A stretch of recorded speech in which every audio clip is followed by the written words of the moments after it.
This episode of RSR is brought to you by Isotope, Native Instruments, SAE Institute, Atom Audio, Spectra 1964, Grace Design, and Picker. These are tools that I use every day in my studio, from the Spectra 1964 STX 600 and Native Instruments Complete 15 to Isotope Ozone and RX, Atom Audio monitoring and headphones, and the central hub for my studio, the Grace Design M701 audio interface. Check out my studio profile on the Picker app on iPhone or Android and follow the sponsor links in the show notes. Grab my free mixing course at mixmasterbundle.com and remember to like this video and subscribe on YouTube because it's a great way to help support this show. Now, get ready to rock. She wrote quickly and with a sense of fun, and didn't worry it. She'd think, well, if that song doesn't make it, I got another one on the way, because she'd write another one the next day. She was very prolific. I don't really know much more about, I only wrote with her a couple times. Mm-hmm. Robin could tell you. Robin co-wrote 57 songs with her. Wow. Usually typically a successful co-write with Jill would mean that there was a lot of laughs that afternoon. Right. And the stuff that she did that was more heartfelt and serious, she tended to do that by herself. Yeah. So it's great that she had the two different hats she could wear. She could go inside of herself and dig for a deeper place and get a song like Mexican Wrestler, which is very poignant and very moving, or a song like Underachiever, which is also very poignant and very moving. That's her by herself.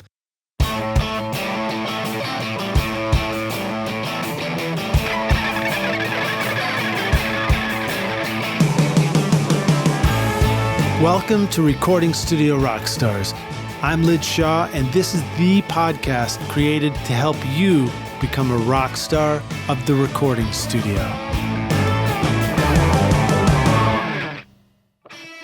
Rock stars, if you want your mixes and masters to translate everywhere, Isotope Ozone 12 gives you the tools to finish with confidence. The new bass control helps you see and balance your low end and punch. Unlimiter brings back life to overcompressed tracks, and Stem EQ lets you rebalance vocals, drums, or bass using only the stereo mix file. And when it's time to get loud, Ozone's new IRC Maximizer gives powerful, clean masters without distortion.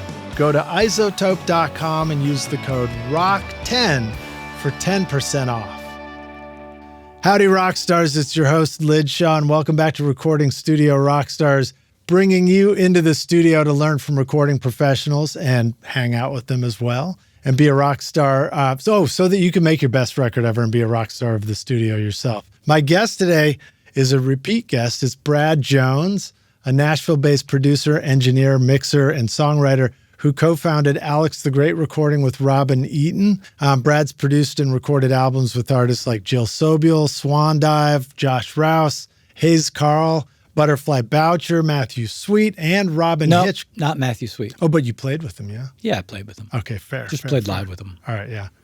And Robyn Hitchcock now recently. Working on Robin right now. I'm very excited about that. He's been on the podcast before for episodes 34 and 461, so please go check those out as well, which are great. I'm really excited to have Brad back on the show. It's an honor. Brad has been a serious mentor for me, too. I mean, I got my start at Alex the Great Recording, so I'm very excited about it. Please welcome back Brad Jones to Recording Studio Rockstars. Brad, are you ready to rock, my friend? Thanks for having me back. Welcome back, dude. You're going to have to hear me yap for another hour or two. I'm excited. I just want to be rolling. Time, no? Like, even as we were just hanging out when you first arrived, I mean, the stories you're telling. You were getting excited. You saw my book on Leon Russell. I did get excited. And the church there, studio, and usually my wife is right by my side, that she nudges me in the rib cage. She's like, shut up, you're talking too much. But she's not here, so I'm just going to run with it. It's great, man. It's great. This is exactly the place for it. But and then we were talking about banjos. What's your new interest with banjos? It's because I just read this great biography of the life of Bill Monroe, the man who was the father of Bluegrass. And it's just so fun to read about his bands, because in the course of his 50-year career, he ran hundreds of people through the Bluegrass Boys. And so he probably had 25 or 30 different banjo players that worked for him. And that was the name of the band, the They were Bluegrass called the Bluegrass Boys. That's where the word bluegrass comes from. No journalist invented that. People just sort of informally started calling this new kind of music that they heard his band do Bluegrass Boys kind of music. And then it just got shortened to bluegrass music. Yeah. But that's just what he happened to name his band. Ironically, he named his band because he's from Kentucky. And you think that the whole band are Kentuckians. He never hired people from Kentucky. They were always from Tennessee or the Carolinas. He even had a guy from New York. He had a guy from New York on banjo for a while. His name was Michael Lowinger. He was in the band for about a year and a half, and he was a Jewish guy from New York. And because back then it was just different times, or maybe Bill Monroe was just more tone deaf, on stage he'd say, and now we're going to feature our Jewish banjo player, Jewish kid from New York. Give him a big hand. He's a fine player and a fine person. And the Jewish cowboy, Michael Lowinger. And after about the third gig, Lowinger came up to Bill Monroe and said, Bill, I really appreciate getting the spot and everything, getting the feature. It's wonderful that you let me do that, but can you just sort of maybe not do the Jewish thing? And Monroe looked at him and he goes, okay. And he didn't do it again. He was an amenable guy. He just didn't. It was all friendly to him, you know? Yeah, that's funny, anyway, it's man. a great read, and it got me thinking about banjo players, especially Bill Keith. Have you tried playing yourself? Have you done No, it's beyond me. It's fun. And I don't think my family would tolerate it either. That's true. There's not it's a kind of soft like pedal. learning the violin. Yeah, there's no soft pedal. You know, There's no soft pedal. Or it'd be, I guess, bagpipes would be in that category too, Yeah, right? what's the definition of a gentleman? A man who can play bagpipes but doesn't. But doesn't. That's me. That's you. I mean, I can't You play are a them. If gentleman. I can play them, I haven't found out yet. Well, if you can play them and don't, you're a gentleman. But I'm going to Scotland, and I got to be honest, man. I've always wanted to play the bagpipes. This might be your chance. I think it's my Scottish roots. Yeah. But that's why you need things like places like Highlands. Yeah. I just Right? got back. Oh, you just got back from Just got Scotland? back 2 days ago from Highlands, North Carolina. Oh, nice. Oh, you meant the Highlands of Scotland. I did mean the Highlands, but the Highlands, the Lowlands, North Carolina. It's all good. Yeah. So, boy, it's been fun, to have you on the show before. We've talked about all kinds of stuff, including, I think we kind of covered how you got into all this stuff probably in the first episode. But one of the first things that introduced me to you and to Alex the Great when I was interning at Woodland Studios was you and Robin, excuse me, came over to mix Jill Sobule's album. And you guys were mixing with Roger Mutino in the, was that the A room or the B room? We mixed in the B room. The B room, yeah. Okay. In the B room, which was beautiful. And I kept hearing the sounds come out. You were kind enough to leave the door to the studio open, so I'd hear it spilling out. And here was this music that I heard that I was like, oh, this is cool, man. It's not just country stuff. It's not just like, it's not the stuff that I've heard that I think, oh, maybe I'm supposed to like that music. It was just music that I liked. So that led me to your doorstep later when I was looking for a gig, and that record came out. And I remember going to Grimey's. Was it Grimey's record store yet?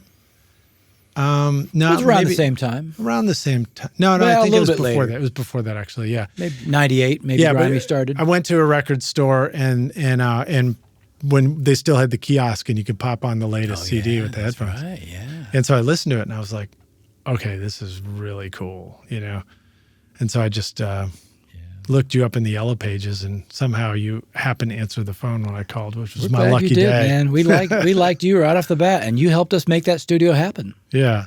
You were there on the ground floor. It was Hats really, off to you. really, really fun, man. I had such a wonderful time there. And I thank you for all the stuff you taught me. I still get to turn around and teach it to people today. Good. Today. Try to improve on it if possible. I literally, this weekend, I was sharing a tip that you taught me in Pro Tools to another engineer who's been making records for decades. Well, that's ironic because, as I recall, you're the guy that showed me Pro Tools. So well, you got it at the same time, so we both kind of figured it out. you just were able to unravel the manual easier than me. It's like, wait, was it the manual of how crappy they're written? Right. You got on it and you figured it out. So Well, you were my translator. Being an assistant, right? Like you and Robin were in the hot seat to do stuff, and I'm sitting back. Well, I've got a little time to like kind of peruse the manual and figure a few things out, and then come up with my offering, be like, "Hey guys, I figured this out." Yeah. But that's how I got to meet Jill Sobule, with you guys. And shortly after I was there, it wasn't long before Jill was back recording again, because you guys had completed, and the first one was just named Jill Sobule, wasn't it? Well, her very first one was before we met her. She recorded that with Todd Rundgren. Right. And that was on for her first label. That was just called Things Here Are Different. Right. And then she got dropped. That was MCA. And then Atlantic picked her up. And so she felt like she kind of had a new lease on. So that first Atlantic record is just called Jill Sobule. Yeah. Yeah. Self-titled. Yeah. And that had I Kissed a Girl, which was a big hit for her. Yeah. Which she and Robin wrote the night before in about 15 minutes. They woke me up the next morning and said, we cooked one up last night. I think Jill was going to go home this afternoon, but let's just stick around for an extra couple hours and lay this down because it's kind of funny. Yeah. So they showed it to me and we cut it that morning. I think we were done by lunchtime or maybe by early afternoon. And she played the guitar solo and I put a little piano on it and it was done. I mean, it's really awesome. And then we spent all these man hours on all the other songs, but none of those were the hit. It was, maybe there's something to be said for doing something instantly with just pure instinct and no forethought or post-thought, just the act itself. And that was what it took to give that one the energy and the spice. What about the instrumentation and the sounds in that one, too? Was that a drum machine or something like that? We used my trusty old Elisis drum machine. Oh, yeah, I remember that, man. Because we were in a hurry. We didn't have time to call our drummer, so we used my drum machine. I played bass. Robin played bass. Maybe it was Robin on bass, Jill on guitar, and then Jill played the lead solo. And I played just a couple of piano notes, and that was it. There's a great reaction video where a classical musician, recently, she's probably, some kind of 35, 40-year-old classical musician in some symphony, and they play her that song with headphones to, reaction videos. Yeah. And every time I hit a piano note, she goes ballistic. She's, look at that lovely G sharp. Oh, so well placed. I'm like, God, I didn't know it was a G sharp. But it made her giddy that there was a piano note. But I think that's right, because there was like these sparse, just a single note here or there, making a statement. It made her giddy. But it's just one-handed piano. I'm a big believer in tying when you're multi-tracking with a full band and it's a pop rock record. Yeah. I'm a big believer in making the keyboard player tie one of his hands behind his back. Nice. Oh, yeah, because we don't really need the left hand. Not really. Or not when it's an overdub. Yeah, the left hand will just wreck things, So it was definitely a right-hand piano part. Yeah. Well, that was, among the many things that I learned from you was just watching you step out into these different instrument roles. Like you'd step out of the control room and go play a piano part. And, often I'd be lucky enough to be the engineer. You were so welcoming. As we did our very first things, you're like, great, you're just the engineer on this record. And I was like, maybe not on Jill Sobule's. Chief engineer. Yeah, right. But it was the ones where you were producing. You sort of. Yeah. I think you wisely saw that as an opportunity to step more into the production role and, make some space for somebody to be an engineer role, which to me was like, holy shit, I get to be an engineer, not just the assistant guy. Put you in the hot guy. seat. Yeah. It's very fun. But I watched you, go to different instruments and play different overdubs. And what stuck with me was your ability to really respect the song and, just like find a part that just fits. And it was simple, but it made a statement. Get in and get out kind of thing. Yeah, it wasn't about pads, that's for sure. It was trying to find little things that mean something. Yeah, and that was pretty awesome. Sadly, we lost Jill, Yep, she died in a house fire in May. She died May 1st. That was really, really tragic. And it really, it hit me too, because it just brought back a rush of memories and feelings about it all. And I know. And I immediately picked up the guitar and learned one of the songs that she played. One of the last songs I saw her play, which was "The Island of Lost Things." Oh, that's a great song. That really stuck with me, and I was just like, you're not alone, because after she died, the week she died, of course, was my week. The first week after she died was my week to not believe it could be so. Yeah, denial. She was just the most alive person I knew, so there's no way she could be dead. Yeah. And then the second week, it sunk in, nope, she is not coming back. I lost my friend. So that was the real week of grieving. And I figured that would go on forever and ever. But shortly after, like around week 2, there was such an amazing outpouring of people flooding the internet with remembrances of her. generous things that they had done for these people I never knew. I never, you know, these people came out of the woodwork, and they all had a Jill story, and it was all about her humanity and her generosity and her impetuous unpredictability and her childlike sense of fun, all the things we loved about her. And I started writing these stories down. I was collecting them. It's like, so I went from thinking Jill's life was a tragedy, having died in her 60s, to thinking Jill's life was a rousing success. Right. Because if you look at life the way you would look at sort of, say, staying at someone's house, leave it in better shape than you found it. Right. Talk about leaving the world in better shape than she found it. Everywhere Jill went, she left good feelings and good stories behind, and she touched thousands of people. When you would go see her gig, if, say, there was like 100 people at a gig, that didn't seem like not enough to her. She was delighted to play to 100 people. And not only to play to those people, but to call some of them by name because she remembered them from the last time she was in Cincinnati. And then get some of them up on stage to help her with hand claps or to remind her of her lyrics because she was spacey. Right. Can someone would request a song, and she'd go, I haven't done that in a while. Can someone get the lyric? And so someone in the audience would get the lyric on their iPhone and then come up on stage and hold the iPhone in front of her while so she was. That's great. People were in with her, you know, like she interacted in people's lives, thousands of people. Yeah. So by week 3 of her not being here anymore, I felt that's a successful life. A tragic death, but a successful life. She had this great combination of confidence and like genuine forever nervousness. She was never nervous. Her hands would shake and she had high energy. Right. She was not afraid of anything. Yeah. It would seem like she was nervous on stage, but she wasn't. She was never. She was a person that was like, she was like a chihuahua. Yeah. You know, a chihuahua's on your lap and it's kind of going like this. Yeah. It's not nervous. It's just a chihuahua. You know, that's who Jill was. Just waiting for its chihuahua bark. Jill, you know, she had later in life when she was in her 50s, she had a hand tremor. You'd see her hand shake. Didn't slow her down. Didn't bother her at all. She never thought twice about it. She just still made her own sandwich and then went and played her guitar. She never thought. But her friends were put off by her. Friends were like, I don't know, Jill, it makes me nervous to see. Is there something you can do? Or her manager would say, you know, your crowd might think it's weird. Can you? So they found out there was a special procedure that a surgeon at UCLA had pioneered where they would actually open up your brain, cut a window through your skull, get into a certain part of your gray matter and tweak a couple things, and then put an electrode in there that went down under your skin, down to a little button that they would plant in your skin by your collarbone. And anytime you're feeling twitchy, you'd press this button for a minute, and then you'd just chill out. Or you just like slap it? You could slap it, I guess. I saw her do it. She'd just push it for a little while, and then she'd kind of stop shaking. She'd feel normal. Wow. Anyway, the whole reason this is a good story is she went for her consult with the surgeon, and she said, am I going to be put under for this? And he goes, no, not unless you want it just topical while we do the incision, because there's no nerve endings in the brain. You won't feel a thing. She goes, you mean I can be awake? And he goes, sure, you can be awake. You can, and jokingly, he goes, you can even bring your guitar. Well, she took him seriously. And the day of the surgery— She said, can I give you a piece of my mind? Yeah, right. She should have.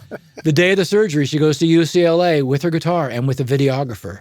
And they shot video of her while her brain is open and they're fishing around in there. She's looking at the screen of her own brain waves while she's absentmindedly playing guitar and being filmed. Whoa. That was Jill. That's bizarre. Do you think she's like, could you just tweak the remembering all my lyric part? Yeah, it's right. like all of a sudden this flood of memory of every lyric she's ever written comes back. That'd be amazing. That would have been great. Well, she was great. I mean, like, you know, she was gracious too. I remember like riding with her to get lunch one day from the studio, and I'm just in the car with her talking, and she's, you know, and I'm like, so how'd you get interested in songwriting and doing all this? And she was, you know, what'd you go to school for? I'm asking questions like that. And she had gone to college for poli-sci, political science, you know, and then just gone into songwriting. And her songs were she just had such a smart way of putting a song and a lyric together. She was a genius. Brilliant. She was tons. She was a song genius. Yeah. And she was also a great musician. Yeah. People might not realize that she was a fantastic musician. She was playing her SG through a Marshall half stack when she was in 9th grade. And she was in the high school jazz band as a freshman. I did not know all And that. then by the time she graduated from high school, she'd taken enough lessons that she knew how to play bossa nova guitar and could play beautiful bossa nova. So that informed a lot of the harmonic structure of a lot of her early stuff. Yeah. Later in her career, she went to more simple chords, because later in her career, it was a lot about topical lyrics that were sort of like whatever the news of the day was. You know, like if Cheney shot some guy in the face, she would have a song about it the next day, and it would get posted. And so she was sort of like writing in a hurry then, because she was almost like a bard. Yeah. You know, back in medieval times, the bard was just the guy that took news of the day to different towns. Right. And he could remember it better if he put it into verse form. Yeah. And so she was kind of like a modern day bard. So a lot of that advanced music that was in her head kind of got short-changed later in her career. But if you listen to the early records, you can really hear it. It's wonderful. That's cool. And then later, it's still wonderful because her personality is so loud on the later records, and her sense of humor really got dialed in on the later records. Do you remember the story of her coming to Nashville? I don't know that story. Robin. I don't know of the story. It's she not a came loaded to question. Nashville and somehow got put with Robin to co-write. And they hit it off right away. They ended up writing 57 songs. And was this before the record she did with Todd Rundgren? I think it was after that, It was after that, and she was kind of figuring out what to do next. And someone said, well, you can go to Nashville, see if you can spark something there. Yeah. So she came to Nashville and lived and met Robin and started writing songs with him. And then when she wanted to demo one, Robin said, well, I know a guy, he's good. And so they went over to my little home studio and we demoed one of her songs. Yeah. What was your home studio situation at that point? Right here in East Nashville. Was it really? It was at 310 Chapel Avenue. In the basement, it was a 8-track Fostex. And it was an 8-track quarter-inch tape. And I had an 8-track mixer, and I had one echo unit and one compressor and a drum machine and a one good condenser. I had a brand new Gefell. And I had one good mic pre. I had a really nice, I still have a really nice Neve 1100, which is like a 1064 but with switchable high end. And between those pieces, I would just put every track in there, and we did her first demo. And was your compressor that 3630 that we had at Alex the Great when I started too, or something different? It was a DBX, a real cheap DBX. Okay. That's wild. It's fun. Those early gear years are really fun too. When you just got but the Gefell is the 70 or something. UM70. UM70, the same. There's when you have one good microphone and that you're building your whole studio on one good microphone, it sure is a luxury later when you can afford to have a whole array of microphones. Yeah. And I love my array of microphones. Yeah. But you know what I've been doing lately? Because not just because it's more fun, but I think it makes me make cooler choices. When we get to the overdub stage and everyone's got different instruments out in the studio and stuff, I just get one good all-purpose condenser. And I don't compress it or EQ it. And I just put it on a rolling stand. I just move that fucker left and right all day long. Yeah. Just put it on, just that same mic. It's just kind of more fun like that. It is. And also it's more honest and it makes you more aware of what your distance, your mic distance and placement. And I've just really been enjoying doing that, just rolling that same microphone around all afternoon.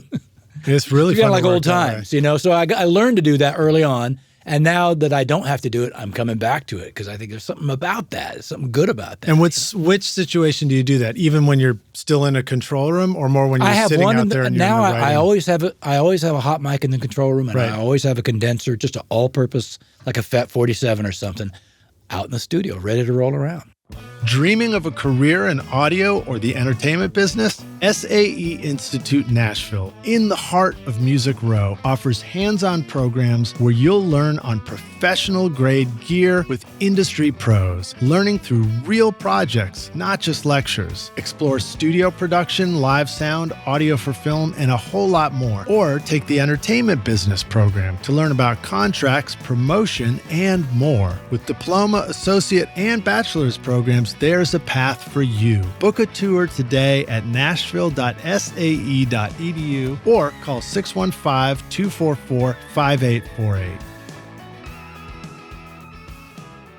Well, we used to do, when we would record together and we would do drums, I remember we had the roving mic or the roaming mic. We'd have the Crapsta, and we'd have like the roaming mic. I thought it was like one that would just wander around the drum kit. I still use the Crapster, which you gave its name.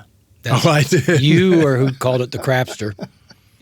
I just said, you said something, you said like, what is this mic? You just put up a crappy mic and so you on the tracking sheet wrote down the Crapster. The Crapster. And we still put that on our tracking sheets. We still call it that. So thank you. So the Crapster would be like a micro cassette through with a little headphone jack coming out, going into a DI box. Which I still use. I actually use that a lot for acoustic guitar. I love having a second mic on the acoustic that's just a shitty Radio Shack micro cassette recorder. Yeah. But my Craftstar for the drum kit is always changing. The only constant with the Craftstar is it usually does go through my Sans amp. Right. So right now I'm just using an RE20 in the crotch, and I'm putting that through the Sans amp. I need to start doing that again. Yeah, it's nice. You don't need much of it in the mix, but just enough, and it does a nice thing. Yeah, and it's very different from when you start using a distortion of some sort on particularly a Sans amp, on a drum mic.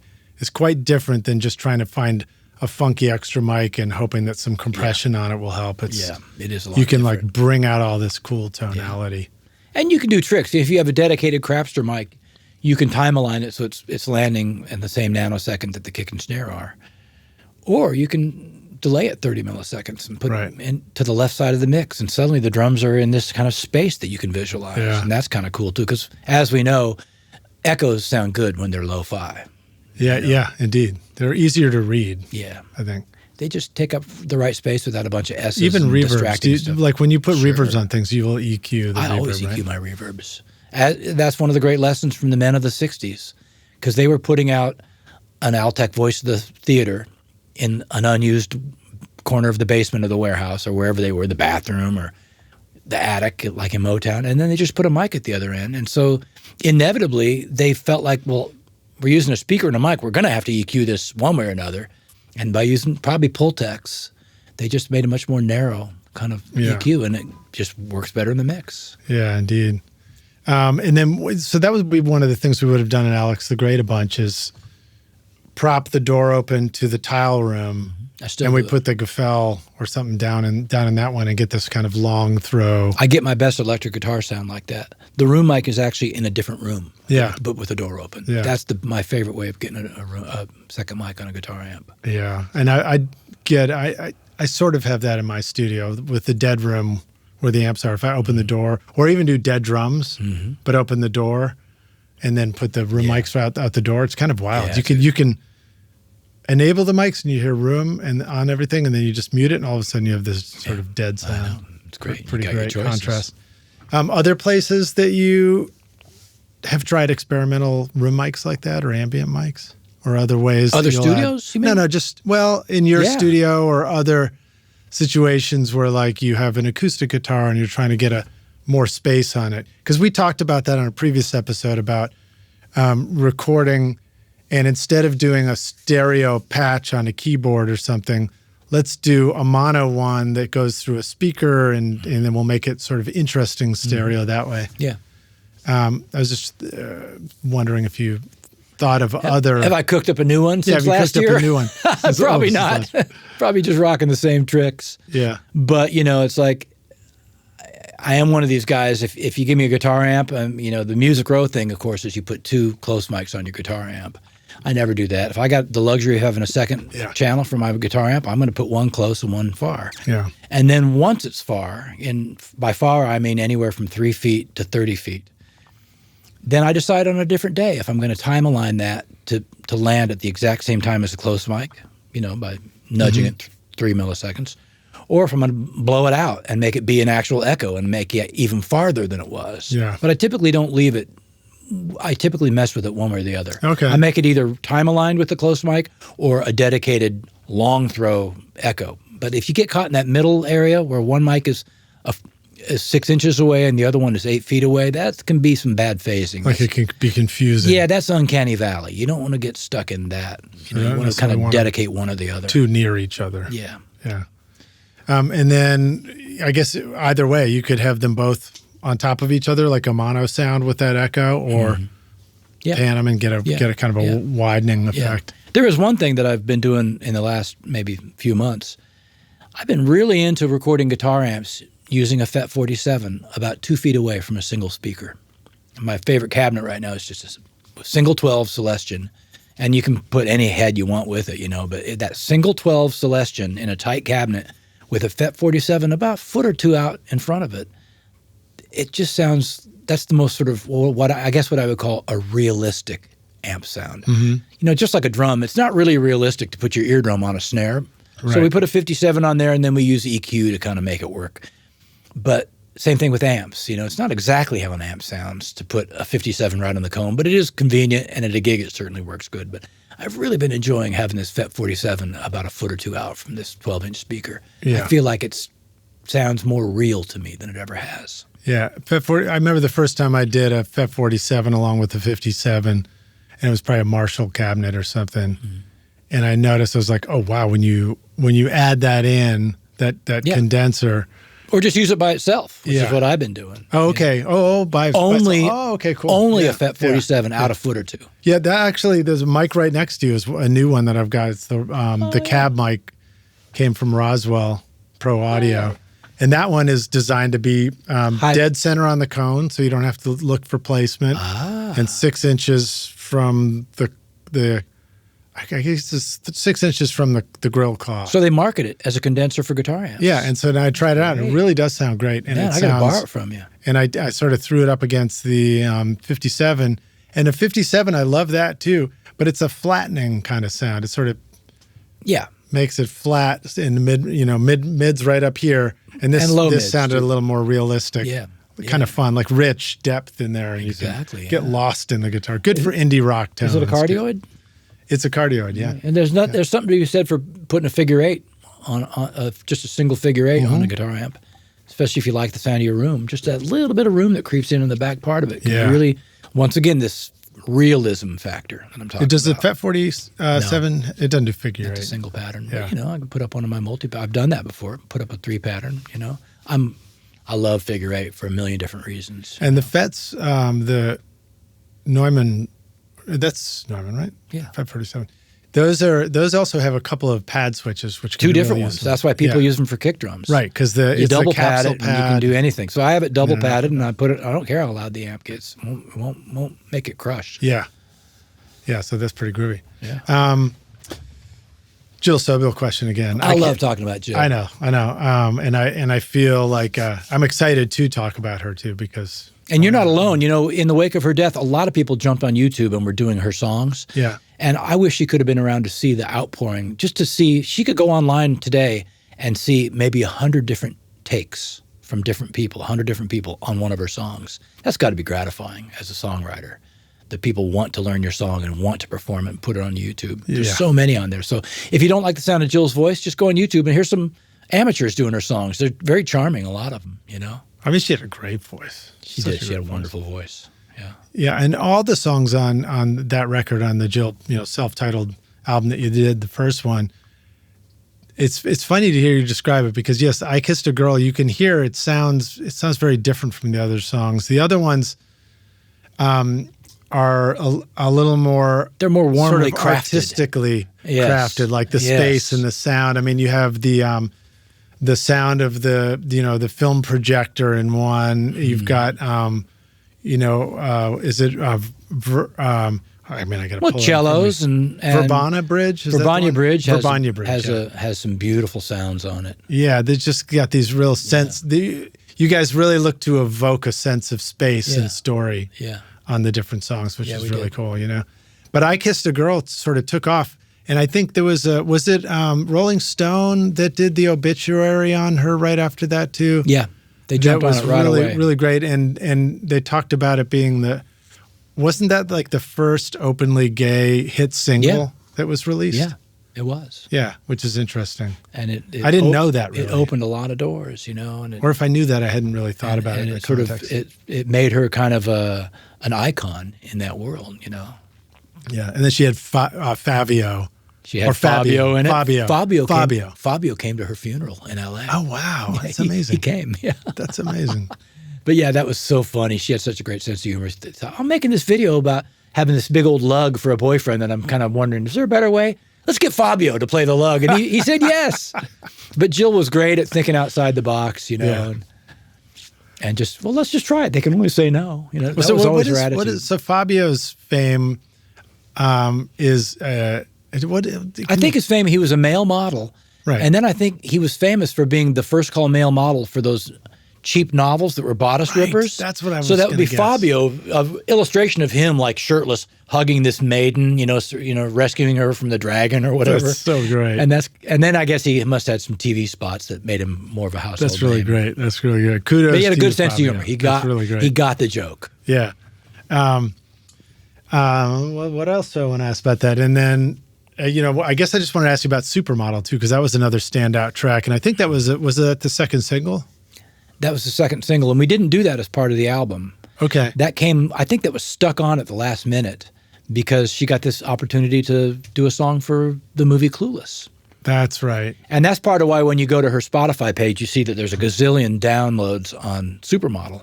It's because, when you connect something with a best-selling film, it's like you're going to get a lot of hits, right? Yeah. But she didn't write it. It was suggested to her. But it sounds like something she could have written because totally it's snarky and fun-loving at the same time. And so we just did a hurry-up on that, and we couldn't get our regular drummer, so we had Craig Crampf play drums, and he kicked Craig's ass. so good. That's I'm sure that's how I met He Craig. did beautifully. And then when we cut the video, we went to L.A. to cut the video for us, and we're just lip-syncing, but she got our friend Wayne Kramer to play guitar in the lip-sync video. Oh, So yeah. that's the great Wayne Kramer. Tell us about MC5. the Wayne Kramer connection for you and Robin again. Kramer was he was one of the founders of the great rock band, the MC5. And when you were in the MC5, you were not only in the MC5, but you were also going to be in the Detroit chapter of the White Panthers.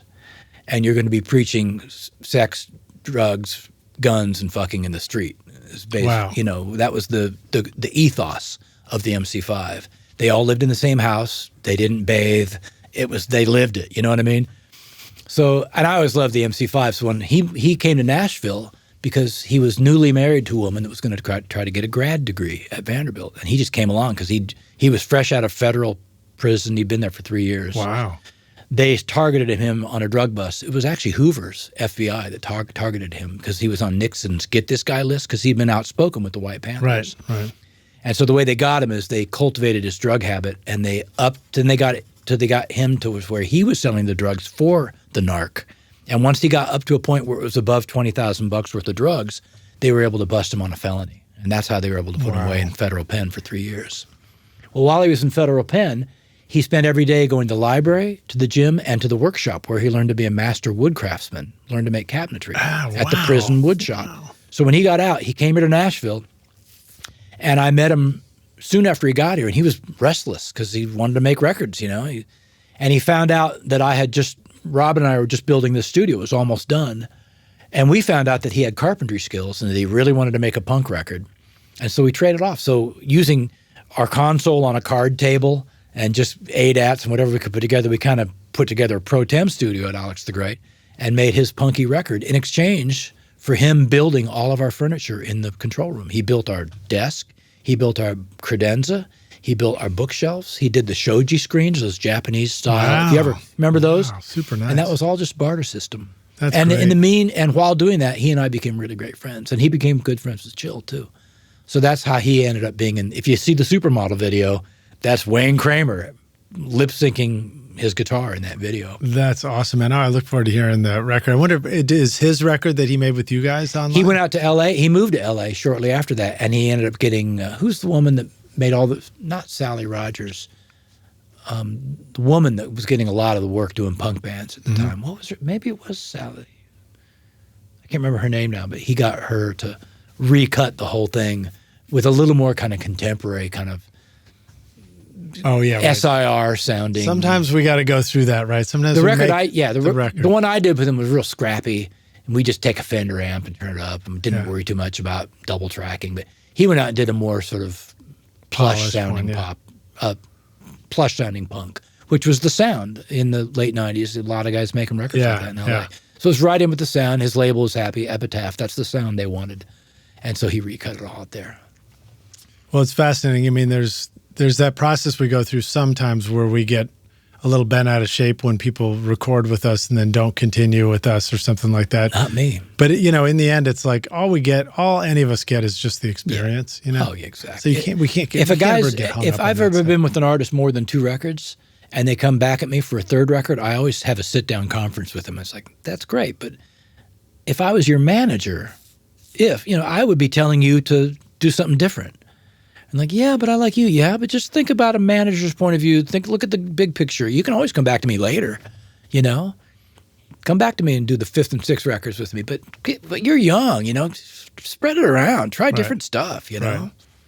So I always look at it that way.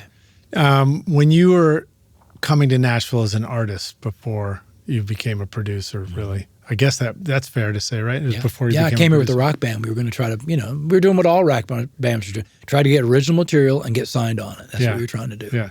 Did you remember going through that kind of experimentation phase, or do you feel like you got you didn't necessarily do a number of records to be able to experience that third record kind of thing? We were just doing demos here and there. So we just worked with whoever we could get, whoever kind of liked us and would work. And you guys were recording here in Nashville, your demos? Yeah, but not a whole lot. You know, we didn't, it's not like we recorded a whole bunch here. Right. But we would record with anybody that would give us a break, you know?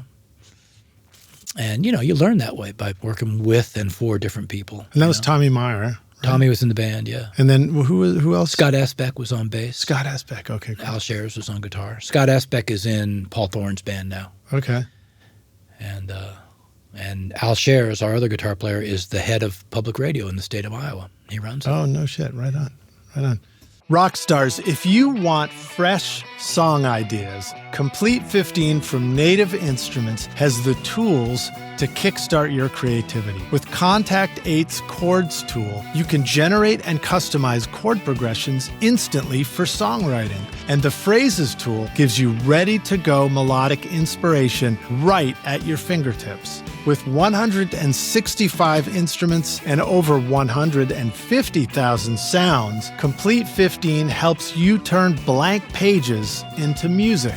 Pair that with a Complete Control keyboard or machine hardware for seamless integration and hands-on control. Go to nativeinstruments.com and use the code ROCK10 for 10% off.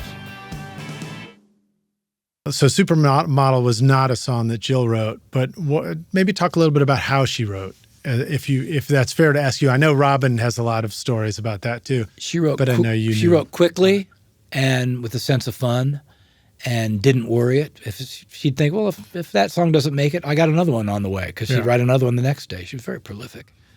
And I don't really know much more about, I only wrote with her a couple times, but Robin could tell you. Robin co-wrote 57 songs with her. Wow. Usually typically a successful co-write with Jill would mean that there was a lot of laughs that afternoon. Right. And the stuff that she did that was more heartfelt and serious, she tended to do that by herself. Yeah. So it's great that she had the two different hats she could wear. She could go inside of herself and dig for a deeper place and get a song like Mexican Wrestler, which is very poignant and very moving, or a song like Underachiever, which is also very poignant and very moving. That's her by herself. Yeah. When she was alone at night, she could be depressed and deep and probing and unhappy. That comes a little bit with the territory of the sort of the peaks and valleys of creativity and emotion and enthusiasm, right? Like, yeah. I mean, I feel that when I make records sometimes. There's such a thrill of making records. Then afterwards, I learned to just get used to the vacuum that happens afterwards. Right. And at first, like it can kind of hit you, and then I guess if you learn, you just start saying, okay, it's just the vacuum hitting me. And also, if you want to be, you can be a good artist or even a commercially viable artist by doing one mood. You can do that. Yeah. But to be one of the greats that is remembered, you really have to cover the whole human experience. And a filmmaker would tell you the same thing. You know, like in a Tarantino movie, something really tragic happens and then something hilarious follows it, you know? Or the old Masks, tragedy and comedy, you know, the two masks, you know. There's a reason that was sort of a dramatic touchstone, you know. It's like the best art, and Dylan was great at it. It could be funny, it could be snarky, it could be reverent, you know. And so Jill, she's lucky. She had both. When she get in a room with other people at 2 PM, it was almost always about fun. Yeah. And you'd always get a clever, funny song. But when she was by herself, she had that deep place that was hers, and it was very genuine. Yeah. And so I'm so glad she had it all. She had all of that. And do you feel like, do you ever recognize that even in the process of making the record, the group of people, the difficulties of making a record. Sometimes we need a little bit of struggle in there to as part of that great art creation. Yeah, too. in fact, when we were going to make the follow-up to the record we've been talking about, the follow-up also on Atlantic was called Happy Town. Yeah, we got stuff to talk about there. If you happen to look at the album cover, the Saul Bass style art on the album cover appears to be some kind of green and yellow pill getting broken up. Well, it turns out that we did most of that record while she was on Prozac. Right. Which was, to her, let's go to Happy Town. If I just take this Prozac, I can actually be happy all day long instead of self-loathing and questioning. Like she could get real down at night when she was by herself. And so, but halfway through the record, she realized that Happy Town was making her music sound kind of normal. And so the strife that you just mentioned, she went off Prozac and on purpose, knowing that it was going to make her unhappy and it was going to piss off Robin and I because suddenly she's difficult and throwing tantrums for no reason. Yeah, she or go the headphones. Throwing down the headphones, blaming stuff on us that wasn't our fault, looking for people to blame. That was one of those classic things. She would toss her headphones and they'd break on the ground. Straight down. Even when she was in a good mood, she'd throw them straight down. Yeah. God, there goes another pair of Sony buyers. 7506s, right? But anyway, so then she went off Prozac because she realized that her music was losing its edge. Yeah. And so she kind of suffered for the second half of that record. Yeah. Because she knew she was going to be less happy and piss off the people around her with her unhappiness. But she did it because she knew that the art would be better like that. And it was really good, and they were fun songs, and I got to do that with you guys. That's right. That was the one that I got to step into. That's right. Did you know anything about the Prozac while it was happening? Well, I mean, I don't know if I remember specifically about that happening, but once we got into the album title and stuff, I realized that was the theme of the whole thing, and I'm sure you guys shared it too. Yeah. But I mean, I was living it myself. I mean, I was dating, and my girlfriend was going through struggles at the time, so I was trying to balance all those things together. Yeah. Well, here's a little sidebar because like I told you, I just finished this morning the big biography on Bill Monroe. Bill Monroe, he's the crusty-looking gray-haired guy with big furry sideburns. You don't think of him as a ladies' man, but he always had something brewing. And he was not afraid. His age didn't matter. It's like at one point he was 60, and this girl came up to him in Pittsburgh or something. No, Fort Worth, and she was 20. Mr. Monroe, would you sign my record? I've been following you since my daddy and my mommy had your records. Would you sign this for me? I certainly would, darling. And I see your T-shirt. Are you into horses? She goes, oh, I love all animals. And he goes, you seem like a nice gal. Can I get your phone number? As he's signing. And so she gives him her phone number. He calls her from Nashville a couple days later and says, I would like you to come to Nashville on my expense and live with me at my farm and maybe manage my farm because I know you like animals. Wow. And I believe that if you get to know me, you will come to love me and you hopefully will accept to be my wife. Wow. He was 60 and she was 20. And, oh, my goodness. And she did. She moved to Nashville. But the problem with Bill Monroe is when she got to Nashville after that whole lovey-dovey, there was another girl already living with him, and she was 28. She was living with him. And every time some girl would come to Nashville to live with Bill Monroe because he'd sweet-talked her, there'd be some other girl there. And then they all started getting the knives out and spray painting nasty shit on each other's cars, and it just got ugly. And they asked Bill Monroe, some interviewer said, Bill, how come there's always chaos in your life with women? He goes, well, it is chaos, but I'll say one thing about it. I get a lot of songs out of it. So even he kind of sensed that if you want to be a real artist and have something to write about, you can't be too fussy with. Let your life be loose. Let stuff happen. Right, Take chances. right. Be reckless in your life. And that's just so he kind of almost was doing it on purpose. Be messy. Let it be messy. I've been hearing that in a kind of a business world. This idea of getting started for business with whatever, too. Yeah, with whatever your idea is, the new thing you want to do, like. Just get started now, start messy. Act fast, break shit. Yeah, act fast, break shit, be messy. Yeah. There's There's something a lot to of it. good stuff that comes just out so you of know that. what you're doing. Yeah. And know when to pull back. Yeah. Sure. And also if you don't start, you can't fix it. Yeah. You can't get it right. That's right. And I feel like that's stuff that's so crucial in creation and in songwriting and all that. Whatever it is, the thing that we want to do, whether we want to get better at writing a song or producing or mixing or, just go ahead and make that first studio. Yeah. What do you remember about launching your studio with Robin, do you think you were there things that you were a little afraid of and nervous about, or do you think you were just exuberant and excited at that age? We were too young to be nervous or afraid. Right, you're just excited. We weren't double, triple guessing like you do later in life. You know too much, right. And then you start triple guessing everything. We were just moving forward fast, Yeah. Just doing what we thought felt right at the moment, and we didn't plan it out much. The actual design of Alex the Great, we had not just you helped a lot with the technical side. Yeah. We had our hippie builder, Wiz. That's right. We only found out his full name years later. But his point to us was, as you're laying out the angles of your control room or your tracking room or your booth or whatever, don't get too mathematical about it. Don't get too grid paper about it. Put a wall at an angle that just feels right to you. Don't get out your protractor. Just lay it out how it feels right to you. And we kind of thought that's a cool way. And we took his advice and we kind of followed him along on a lot of that. Just be instinctual, I thought I remembered a story of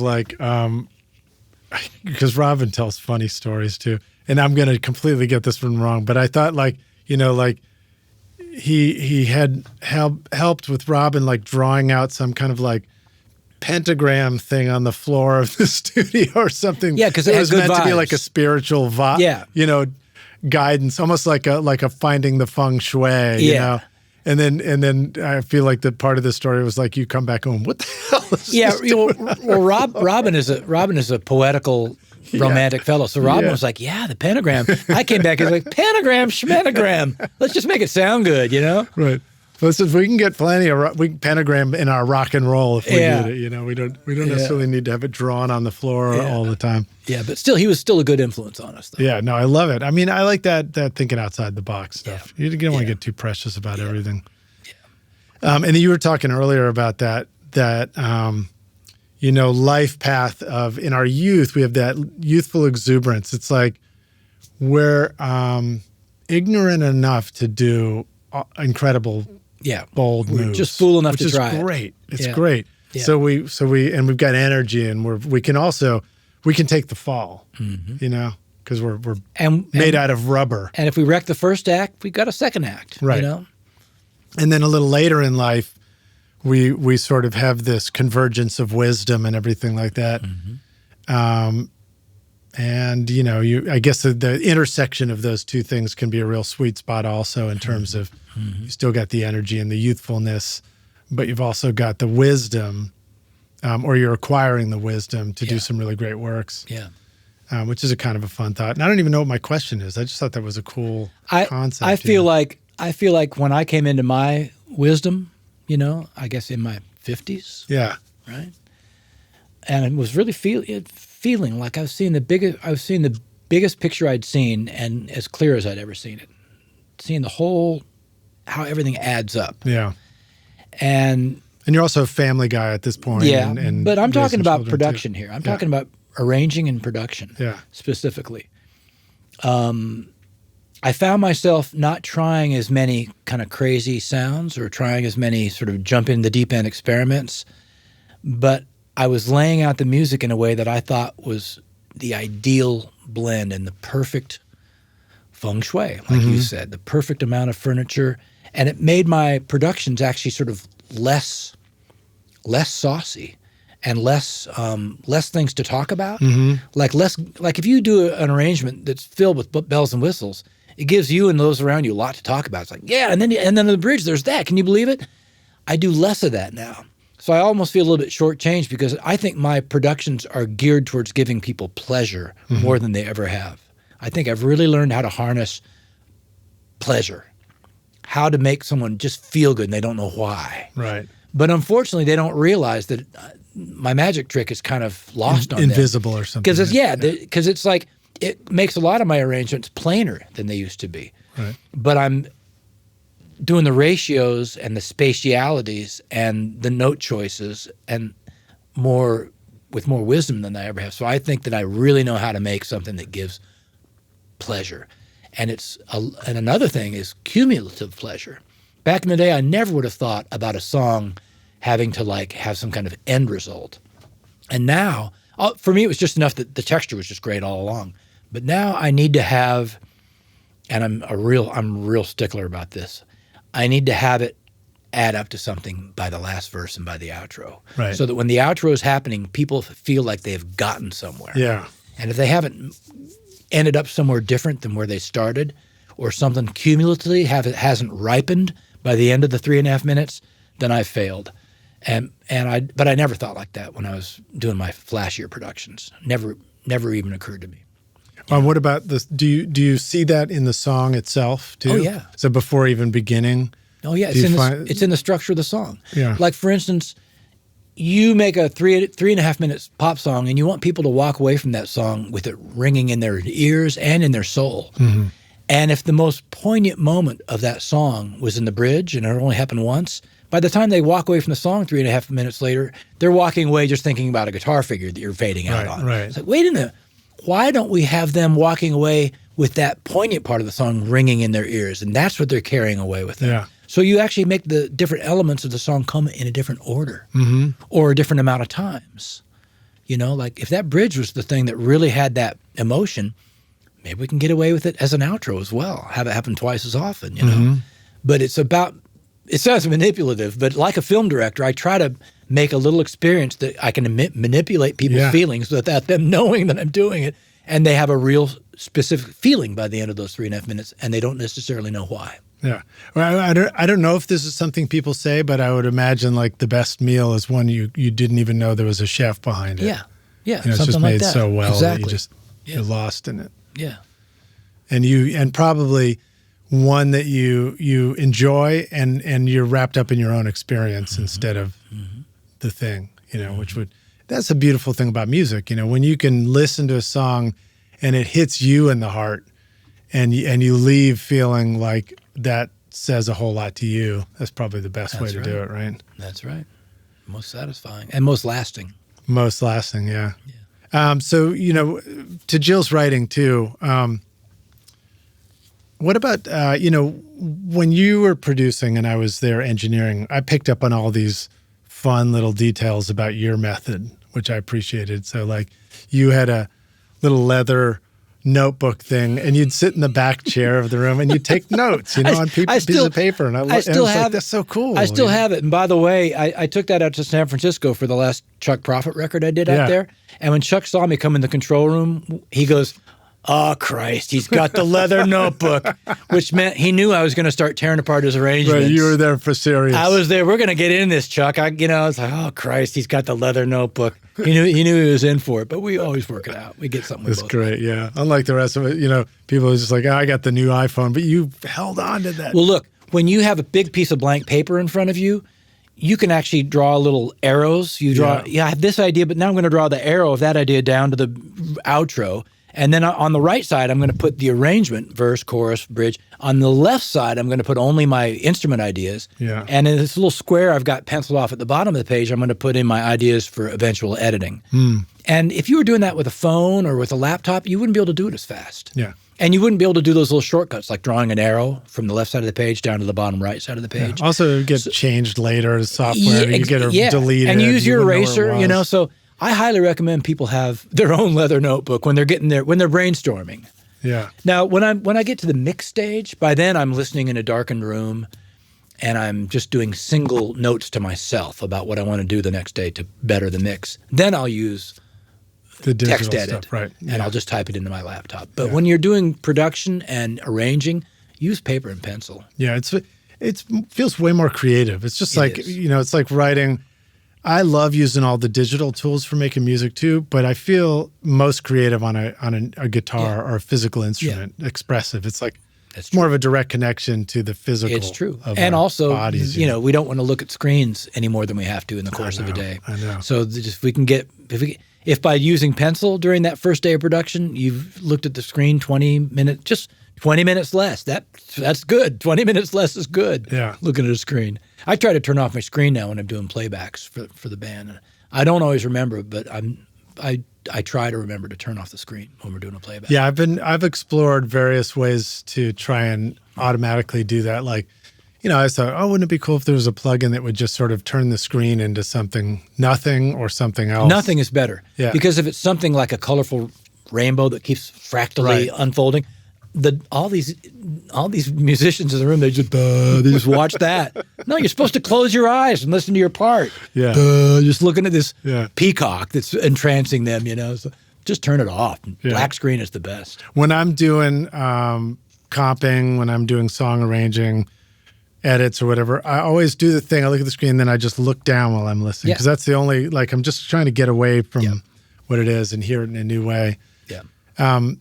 But to that question about your notebook, for example, something I remember about you, I wonder what do you remember about Jill? Like, what would she show up with at the studio? What were things that were there any things, or was she very sparse? I mean, I remember she had her little travel guitar that was sort of this, almost like the rear view guitars that it was by a company called Brad Vagabond. would make. Vagabond made those guitars. And you know what that guitar is called now? It's called the Jill Sobule signature model. Is and it they're really? back ordered. When she died, they back ordered. Wow. A friend of mine just bought one. She had to shell out like $1,200 to get it. Wow. I think Jill bought hers. I got one too. We all bought one. I think they were like $300. Well, I didn't They're end up great. getting They're better that than one, the Martins. but I did get a travel guitar, the Backpacker one. The Martin. For that very reason, because I remember Jill. Backpacker's did so good, but much these with are them. better. Yeah, I got to check it out. Trade.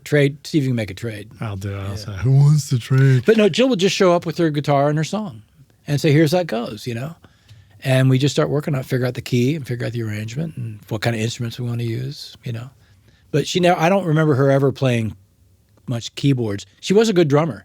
Yeah. She played drums on some of her records. She plays drums on a song called, with great drum fills, a song called Love Is Never Equal. Oh, what a great song. Duet with Oh, yeah, Steve that's Earle. with Steve Earle. She played the drums and she played great fills. She played the drums on a great pop small hit of hers called I Don't Want to Get Bitter. Yes. It's called Bitter. So you were probably around when she played drums I got a on that, story right? about that one, which I'm going to share. She was a great drummer. She had great rhythm. Hey, rock stars, when it's time to finish your music, Isotope Ozone 12 gives you the powerful new tools to master with confidence. The new bass control helps you balance your low end, EQ, sustain, and punch so that your tracks translate everywhere. Unlimiter restores clarity and impact to overcompressed mixes, and Stem EQ lets you rebalance vocals, drums, and bass using only the stereo mix file. When it's time to push loudness, Ozone's new IRC5 Maximizer delivers clean and powerful competitive masters that stay open and musical. And with an updated mastering assistant that guides, not decides, you can move faster, make better decisions, and stay fully in control from start to finish. Go to isotope.com and use the code ROCK10 for 10% off. Howdy, rock stars. We're back now for the jam session, aka the second half of the show. My guest today is Brad Jones, joining us here at Ready to Rock Studios. Brady, ready to jam this time. Let's jam. Jam on. I don't think we ever jammed when I was at Alex the Great. We played music together. Yeah. But it wasn't a jam. Yeah. It was like pursuit of something. We were looking for something. We were looking for a sound. Yeah. We just stopped with this idea. We're talking about Jill playing drums, and you brought up I Don't Want to Be Bitter. And that was the title. No, Happy Town was the album. Yeah, and the song is called Bitter. Bitter is the title of the song. Yeah. But the chorus lyric is I don't want to be bitter, right? Mm-hmm. And so I do have a bit of a story to share with that, which I think you will remember this too, if you aren't already.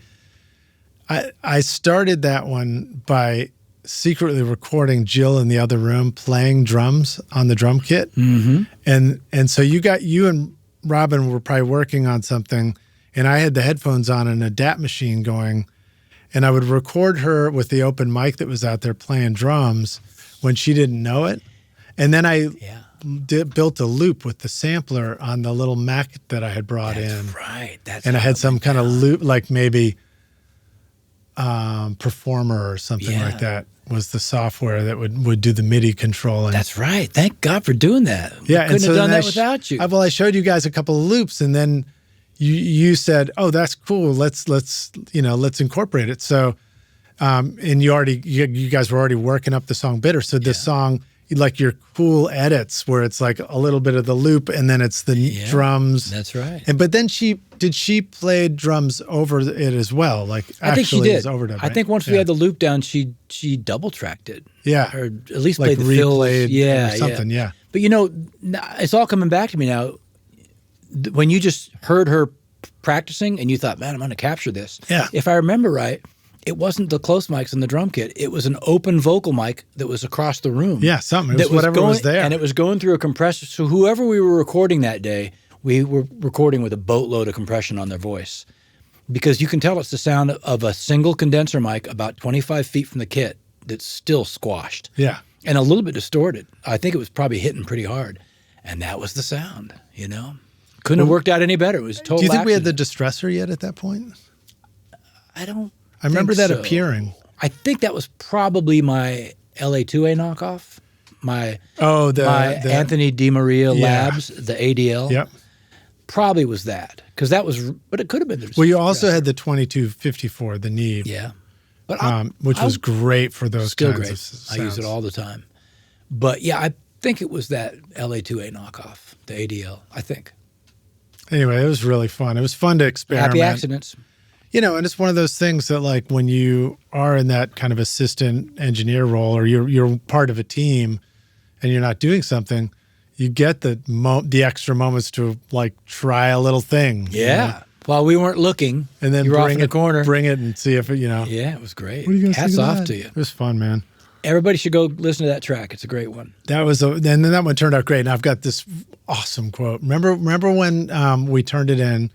So that went off to get mixed, and then, but you guys had also done the rough mix on the Mackie board, and you know, back came the kind of high level pro mix, and in the end, the rough mix sort of won out, you know, and you guys liked the whole vibe and the energy on that, which was always, it was fun for me to see that. It's like, oh, cool. You mean you just get to pick what sounds best to you when you're producing records? Yeah, rough mix can be great, you know. And so then you guys went to master that with somebody new too. And I remember that came back, and it was sort of like, holy shit, that's really just, you know, it was one of these, it was the first time I heard mastering where it was like really aggressive, like in a cool way, you know, really bold mastering. Yeah.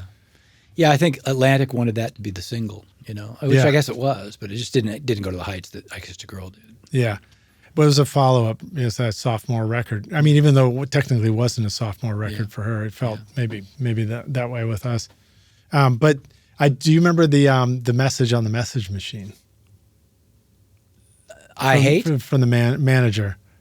No, not I hate. No. You know, it was a message from the label or the management after you guys had turned it in, and the single was turned in. Yeah, what'd they say? And she had this wonderful New York accent. She was like, you know, like, I just heard the new single, Bitter. She's like, it's great. It's a monster. It's a smash. It's a monster smash. And I was like, that's the greatest thing. I heard that. I was like, she said the same thing to the last three people she called that morning about their song. I was like, so awesome. You know, and this is the New York call coming into it's a monster. Nashville smash studio there. Yeah. By the train tracks. We were probably coming back from lunch, you know, getting hot chicken somewhere at the time. But that was great, man. It was such a great experience. And another song off that one, I remember when My Ship Comes In, there was a bunch of cool stuff. I think there was more sort of loop inspiration with that. I mean, we really discovered the concept of looping too. Like you were also like having people perform, like Mickey Grimm would come in and do stuff with us too.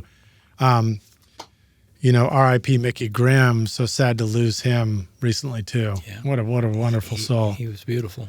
But you know, we would loop stuff, whether it was a guitar part or a drum part, and then but no, that song was built from a loop from a live Ramsey Lewis album. That's right. So it's Ramsey Lewis Trio doing "Dancing in the Streets." Yeah. And if you go to Spotify and listen to "Dancing in the Streets," about 2/3 of the way through, you hear this very familiar sounding 2 bars. Those are the 2 bars, because at the top of every 2 bars, a guy goes, "Huh." Yeah. And so if you get to that point of that record, that's where they got that. We just copped that. And then, of course, we had to get clearance on it. You know? Yeah, I remember that. I remember seeing that clearance form and like what it would cost and all that. Couple records later, she did the same thing. She made a loop. We didn't make it. She made a loop at home of Saturday in the Park by Chicago. Oh, wow. You know that song? Yeah. Dun, dun, dun, dun, dun, dun, dun, on piano. Yeah. Saturday in the Park. So she wrote a song around it called Cinnamon Park, remembering when she was a girl in the amusement park that she used to go to and sneak cigarettes and whatever else happened there. And we just thought it was a lark, but then it ended up sounding really good. And we're like, Christ, this is actually good. We should try to get this on the record. Well, now we got to figure out how to get clearance. Right. So the way it went down was the first person that we contacted was the songwriter, who was Robert Lamb. Robert Lamb is the keyboard player in Chicago. He sang Saturday in the Park. And when we called him, he was real nice and real amenable. He was like, yeah, send it over. I want to hear it. So we sent it to him, our rough mix. And he called right back. And he goes, I think it's great what you guys are doing. You got my permission. Run with it. And we're like, Mr. Lamb, that's so wonderful. That makes our day so much easier. Now all we have to do is contact the band Chicago so that we can clear the mechanicals. Because you not only clear songwriter, you have to clear with the actual people that made the physical recording. And he goes, wait. The band has to sign off on it too? And we said, well, yeah, the band has to sign off on it. And he goes, don't pay those assholes. Just make a sound alike, which we did. Oh, fascinating, because he gave you the rights to But what's interesting music. is when he said, don't pay those assholes, he was in the band at the time. That's funny, man. And he referred to his fellow bandmates as those assholes. That's really funny, man. So we took his advice, and we very laborious. We spent all day doing it. We made a sound alike. Drums, bass, guitar, piano, and it took all day. But that way we only had to pay Lamb. What tune was that? It was called. But that was later.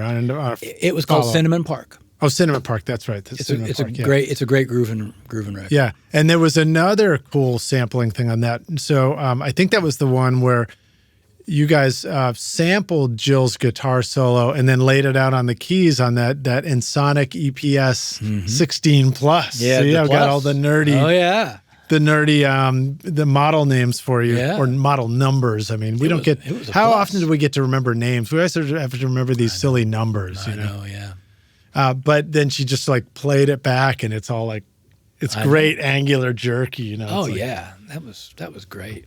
You know, it was so great that our sampling capabilities were all about, you know, CD-ROMs and disk drives and keyboards, and you would sort of make your own samples, and so every 3 notes, you'd have to do the newer sample up higher, but the notes in between would have an odd sound. Yeah. And now every sample you use in whatever you use in Reason or whatever you use that's tied into Pro Tools is going to be way more dialed in, but sort of less unique in a way. Right, right. You know, the adversity doesn't bring on the creativity quite as much. Well, it's that difference between early hip hop and modern hip hop, where it's like the loops of things are sort of perfectly on the grid. You know, things line up too well. Yeah. And early hip hop was just like manually flying in the loop of the sound each time, so that it just has this looseness of where it starts and stops. Right. Well, you know, that's where the performance is on the music for everything we do. The more we can remember to let it be natural, the better. Or just be able to sort of roll the dice, let chance play into it more. You know? Yeah. Or maybe it wasn't that much chance. I mean, we did play the. You know, if we make a move and play something, you know, we actually did it. Maybe our subconscious knew more than we do. Yeah. You know, in that probably moment. does. Any other funny stories of working with Jill? Funny moments. I know just like as a broad question like that, it's always a tough one to ask because it's like, oh, now I got to think of one. But something that is kind of not exactly about Jill, but it kind of is. We were making that record, and there was a song called "Smoke Dreams" that I think ended up being an outtake. But it was real lush, and we thought, wouldn't it be great if we could get sort of jazz pedal steel playing these jazz chords? Right. And then we kind of asked around town, and we realized the only guy in Nashville at the time that could play jazz on a pedal steel was the guy that invented pedal steel jazz, Buddy Emmons. Oh wow! The great Buddy Emmons. That's not part of Speedy West. Speedy West is another Speedy character. West was long before. Okay. Speedy West would be more like the kind of jazz that would be like Western swing. Yeah. But Buddy Emmons in the early '60s had a couple of records where he was doing jazz chords, like major sixes, major sevens, and kind of interesting stuff that no one else was doing on pedal steel. He could figure that stuff out. Other guys were just doing 1-4-5, you know. And so we contacted the Musicians Union, and sure enough, Emmons was still doing sessions. So we thought, well, let's get him. So it cost us double scale to get him, but he came in. He didn't know us. He'd never heard of us, and he'd never heard of Jill. And he just went to the address that he had, and when he got to the address, here was this artist, this crazy this chihuahua of a woman with all this crazy nervous energy, saying funny, weird stuff. And these two guys that were her producers, that was me and Robin, and all three of these people were dressed in pajamas. Because once a week while we were making that record, Jill said, hey, by the way, guys, tomorrow's pajama day. And we would just obey her. Okay. I think I remember that. And did you have pajamas on? No, but I think I remember you having like a blue, but and Mike Grimes would have that kind of thing too. Yeah, Grimey was into pajama day too. So once a week we would have pajama day, just because who knows? We were young idiots and having fun. And that's the day that Emmons showed up, and he had on a Green Bay Packers tracksuit, with no shirt underneath, and the zipper of the tracksuit zipped halfway down his hairy chest, and a bunch of gold medallions on his hairy chest. And he had those big Elvis sunglasses and big sideburns. And that was his world. That's who he brought to the session. And so we put the chart out in front of him, and he saw the chart, and you could see his face just fell, because he'd been doing easy sessions with Don Everly and people in the intervening 15 years, just back to the Nashville 145, He hadn't had to look at a tough chart like that in years, even though he's one of the guys that invented it. Wow. But, you're older and it's harder for you to crunch numbers in your mind. Right. And he had to work for it. He was just overdubbing, but we had him in the chair overdubbing the entire 3-hour session on one song. And he had, by the end of it, like the first hour, he was making happy chat with us and joking. By the third hour, there was no more joking. He was just saying, just through gritted teeth, just give it to me one more time. Punch me in the bridge. I think I can get this. And he was just sweating it, and not having fun, because he had to really work for it. And so at the end of the 3 hours, we finally got the take, and I knew that we had it. We were punching in like crazy. Right. This is before Pro Tools. Yeah, before we could do, edits. So we just had to get it with punch-ins. And I got on the talkback mic and I said, buddy, that is it. We got it. Thank you so much for going the extra mile. We love what you did. I didn't hear anything. He didn't say anything back. Now Jill and I and Robin are in the control room listening to a playback, and we're high-fiving ourselves. It just sounds so good to actually finally hear it from the intro all the way to the outro. And we're high-fiving ourselves. And so we got done with the playback. This was 4 or 5 minutes later. We go out to the cutting room to thank him, and he had already packed up. And we look out in the courtyard, and he was in his Mustang, put it in reverse, going, hauling ass out of there.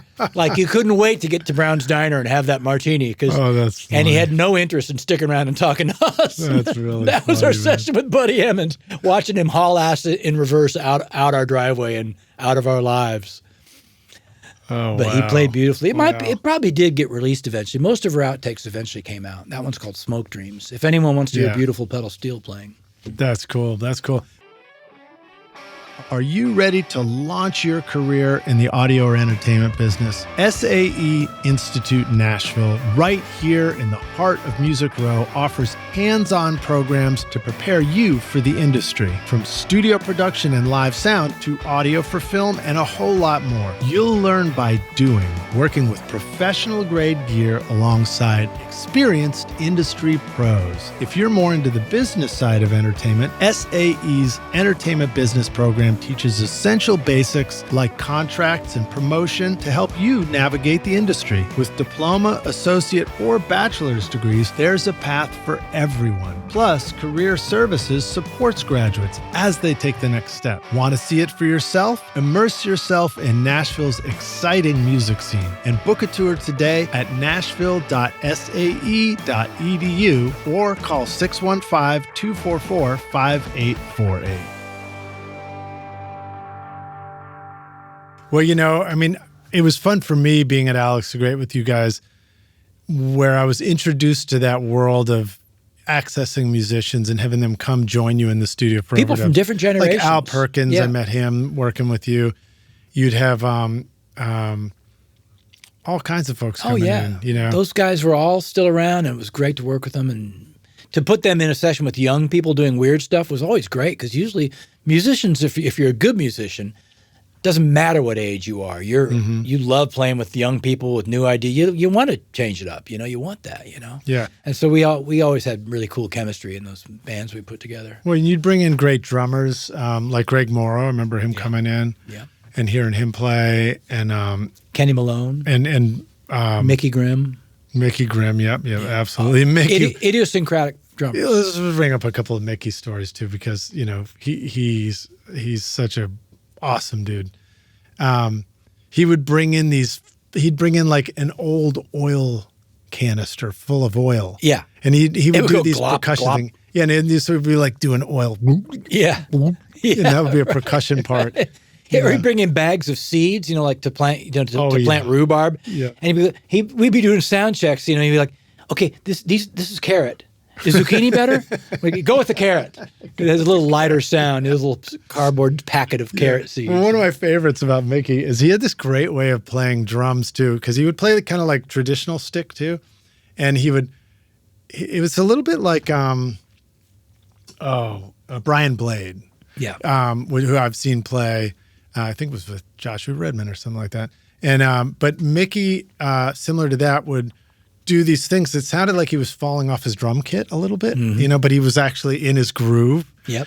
And it was fascinating to hear the kinds of drum parts he would come up with. But my favorite, the funniest thing that he would do to me that always got me is he'd be playing something, and then all of a sudden you look up, you're like, what was that? And you'd look, and he would have grabbed the little wooden bead cluster, and he's like the goat hooves, and we go like, show up out of nowhere. Rainbow I know. The drum mics. Do you know what else we found out just by accident? He was really good at this.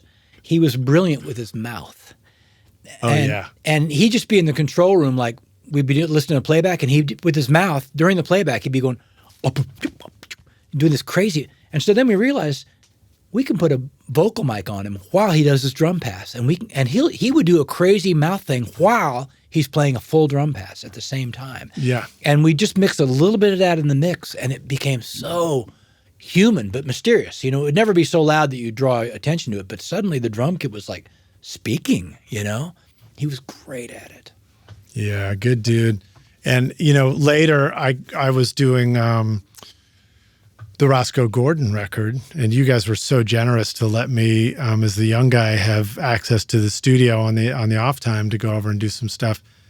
And at one point, there was a song we were doing, A Night in Rio, and you had also played on the record too. It was really fun. I got to invite all my friends to, and mentors to come like, hey, would you like to play a track on this? Yeah.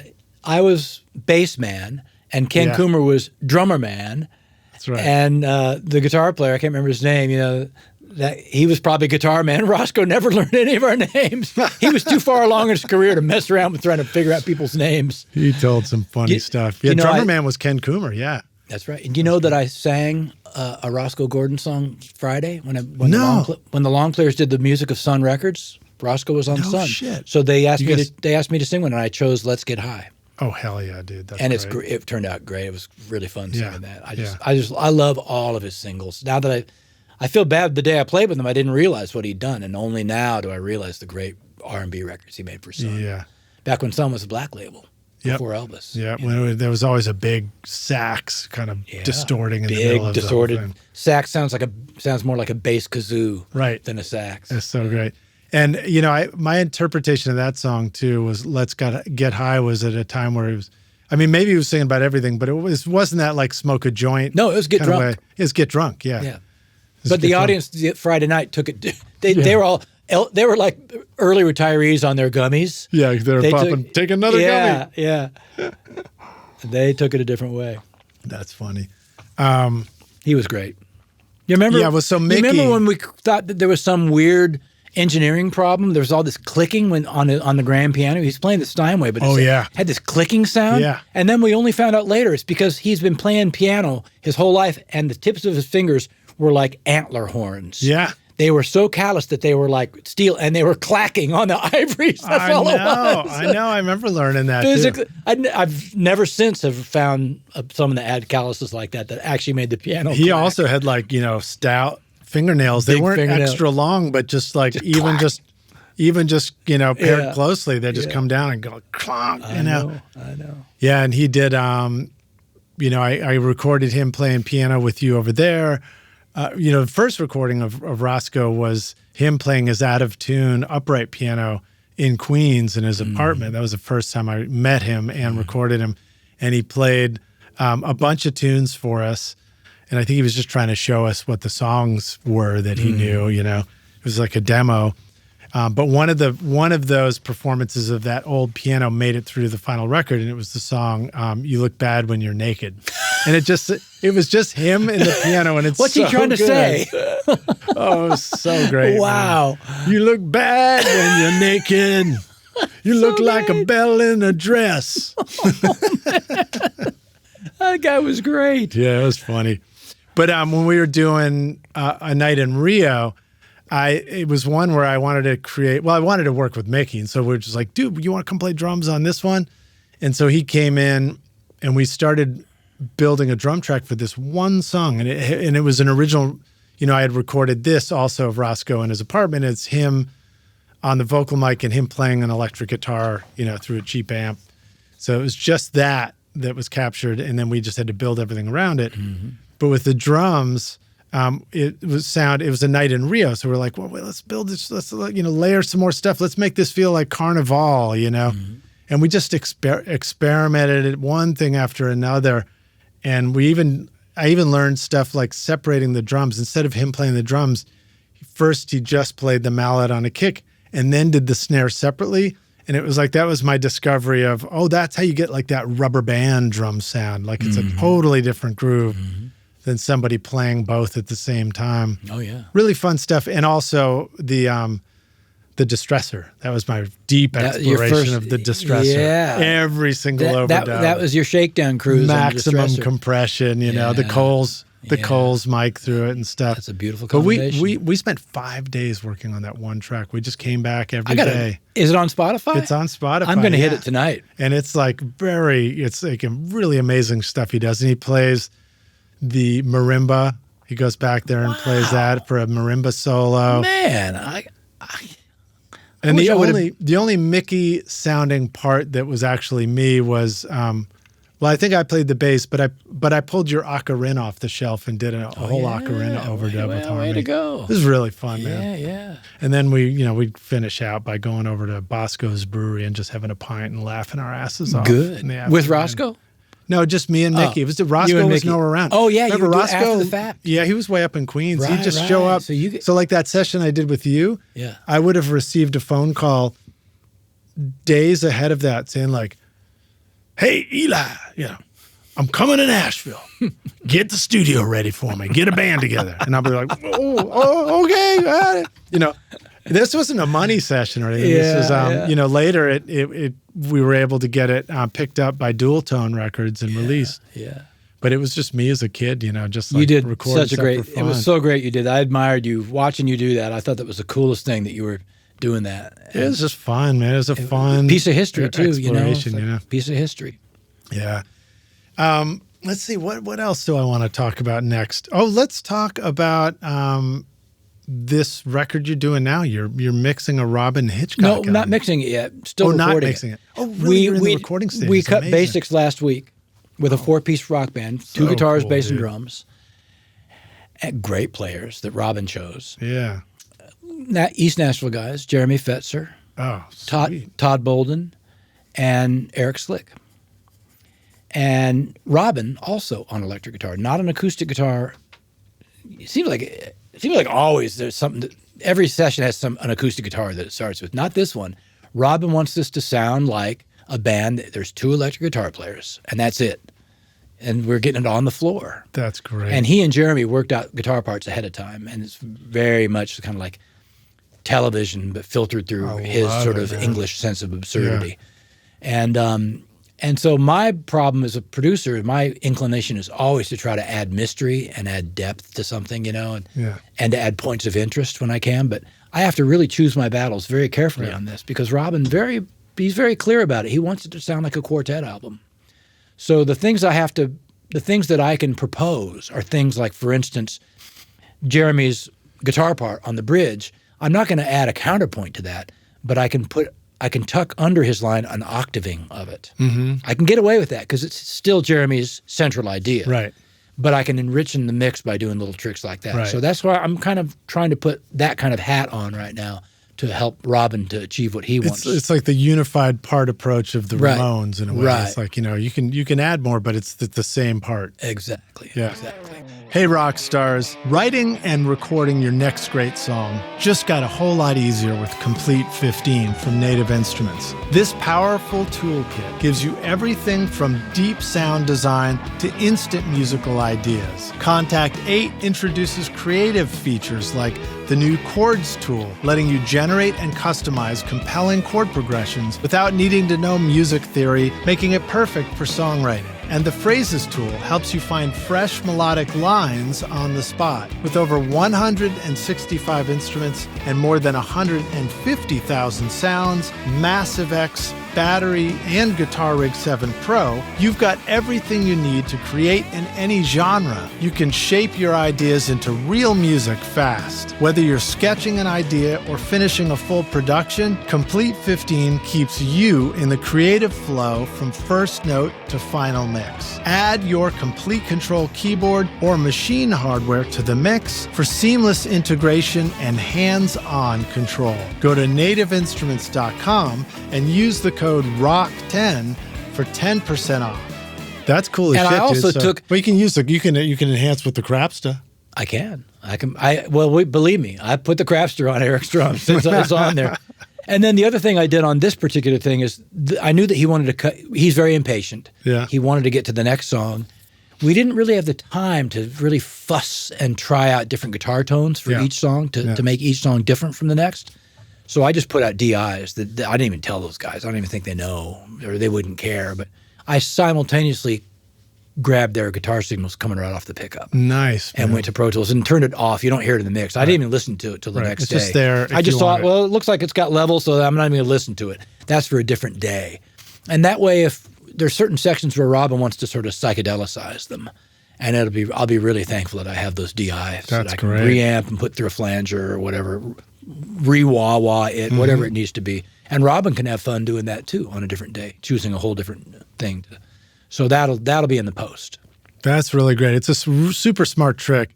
I haven't done much of that yet. I don't know if I've ever done it actually, but I know about it. And it's that ability for us to record the guitar directly on its way to the amp. Just the pickup.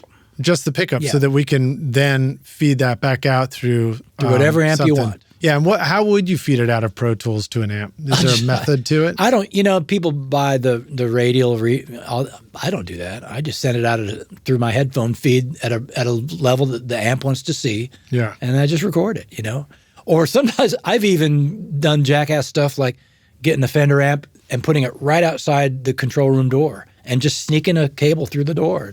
Yeah. I've done that before too. Yeah. There's a million ways to do it. Yeah. Or you can reamp it with a virtual amp. I can use one of my Line 6 amps that are just virtual, and those are great. When the great thing about those amps is if I'm working with someone who's impatient, like Robin, if you're out there, it's not bad that you're impatient. It just means you have energy. I love it. I love to make records quickly. Yeah, he just wants to get. He's like, well, let's try. Yeah, let's go. Right. That's just a great attitude. So anyway, if you're like that, and I'm kind of like that too. One nice thing about Amp in a Box is you can audition 7 different amp sounds in about 15 seconds. 7 radically different sounds. Yeah. Whereas if you're doing it physically, you can still do 7 radically different sounds. But by the time you've set up your second sound, you forgot what the first sound sounded like. You know what I mean? Yeah. So Amp in a Box is handy for that kind of stuff.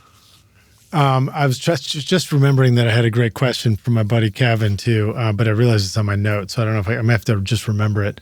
I think it was related to was it related to a question of like reuniting the band or something, or bringing the band back together? I don't know. Maybe it's the electric element. Is there something about this record that is like a revisit to something? Yeah, he was in the Robin? Soft Boys, and they were kind of a punk band. Yeah. In I Want to the Destroy 70s. You. I It's Want to a Destroy You. Great one. And I think he wants to kind of show that side of him is still alive. Yeah. He's been forced because of just logistics and where he lives, he's been forced to, or maybe he likes doing it, but he's done a lot of solo acoustic stuff. He's been writing beautiful stuff. And he's great when he does acoustic. He's great. I've been following his Facebook where he posts new songs. Yeah, and his Patreon. Really good. So he'll just come in and cut one song acoustic, and then his fans are hearing it that same night. Oh, that's amazing. That's the beauty of Patreon. So that's on Patreon for him. Yeah. Awesome. But I think that's made him itch to sort of, I got to feed the other beast too. Right. Yeah. Got to feed that electric beast as well. And so this is kind of a counterweight to that. Have you? And he's a great guitar player. He's very, very fiery guitar player, unpredictable, colorful. It's great work. And so is Jeremy Fetzer. So to hear a 4-piece band where there's 2 electric guitar players and they're both great, it's just fun. Yeah. And on the session, do you bring up Balloon Man or do you not bring up Balloon Man? I don't bring it up, but that's kind of how I got to know Robin. He got his master's back from A&M recently, and he called me, and he said, Brad, I've just gotten my master's back from a record people really liked called Globe of Frogs. Would you remix it for me? I said, certainly. He goes, all right, I'll have the tapes baked. So he had the tapes baked, and then they went to a transfer facility. I think John King, the master on, I think he did it. And he did he baked the tapes and made the transfer to Pro Tools. And it's great. Each Pro Tools file I got was 18 minutes long because it was whatever 4 songs were recorded on that side of the reel. So then I had to organize what was where. But anyway, after I agreed to do the project, I listened to the original mix that was on A&M from the late 80s. And I called Robin back and I said, Robin, I still am delighted to do this remix for you, but these original mixes on the album from the late 80s sound really good to me. What do you want to do different? And he said, well, you see, Brad, the problem is the bass player. I hate him. What can we do about this? So I thought, all I got to do on this gig is, just tone down the bass a little bit and everyone's going to be happy. Now, while we're at it, we found all different kinds of things to do as well. Yeah. We made his voice sound much more meaningful and close. We did things to make the whole thing sound better, I think. And he even added a few things, but not many. We were pretty pure about it. But the main thing was just not making it that big, clanky, top-end 80s bass. Right. Brand new strings with the treble turned way up on the amp. We got rid of that. Was that one that had like a chorus on the bass too? No, but it was trebly and clanky and loud. Yeah. And the bass player had a lot of say when they were making the album and was very persuasive. And wasn't that song Balloon Man, didn't it? That was a bass part? Yeah, it was real up. It was very, very up. What a great song. Yeah. Now that was probably my introduction because that's when I was in college. Yeah. And, I loved it. I don't know if he came through and toured. I don't remember getting to see him. I would have been there in a heartbeat. Yeah. But discovering the Soft Boys too, I learned like uncorrected personality traits, these great, hilarious songs. Hey, if you want to get back to tech stuff, if your audience might appreciate this. Sure. When those Pro Tools files got sent to me of the multitracks for the album, Globe of Frogs, when I finally got it all organized and knew which song was which and which is the outtake and which one you don't use and lined them all up, put them up for the first time in Pro Tools with all the faders at Unity because that's how a session starts, right? And it sounded pretty damn good right off the bat. And then when I analyzed each track, I realized this was recorded at the tail end of the analog era by an engineer in London. I don't know who he was. His name wasn't familiar to me.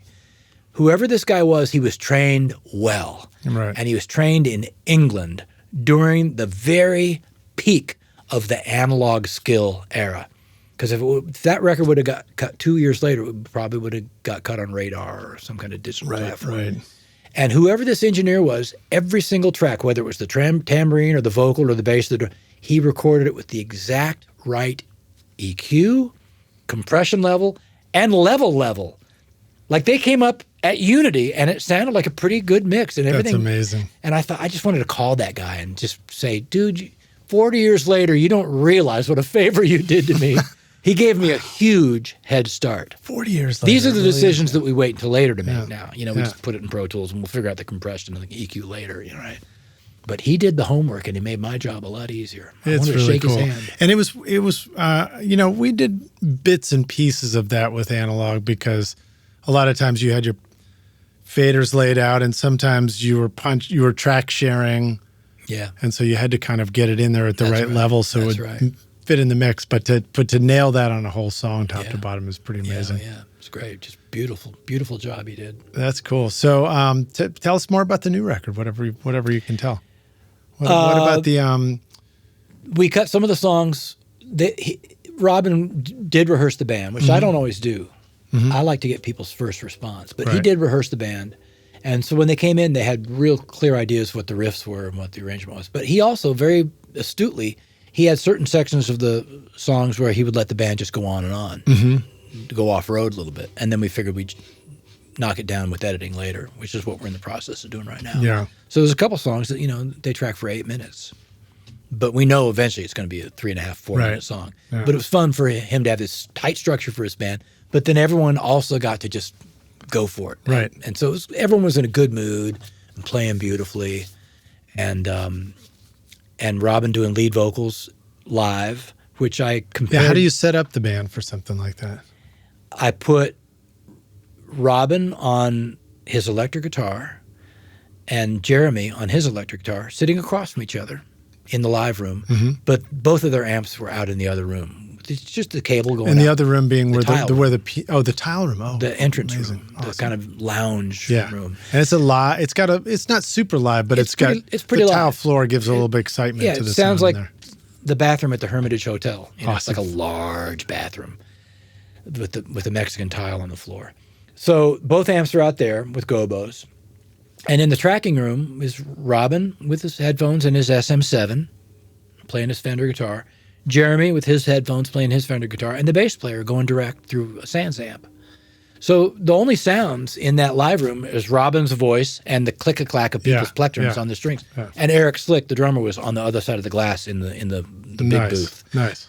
And that's how we got the sound. And everyone was really happy and comfortable. And by putting the drummer close to the glass, there's glass that separates the drum booth from the live room. But if the drummer's close enough, if the bass player is sitting close enough, he's hearing all the cymbals come through his headphones, but he's feeling physically with his body, he's feeling the kick drum because the kick drum still can cheat through that glass wall. Yeah.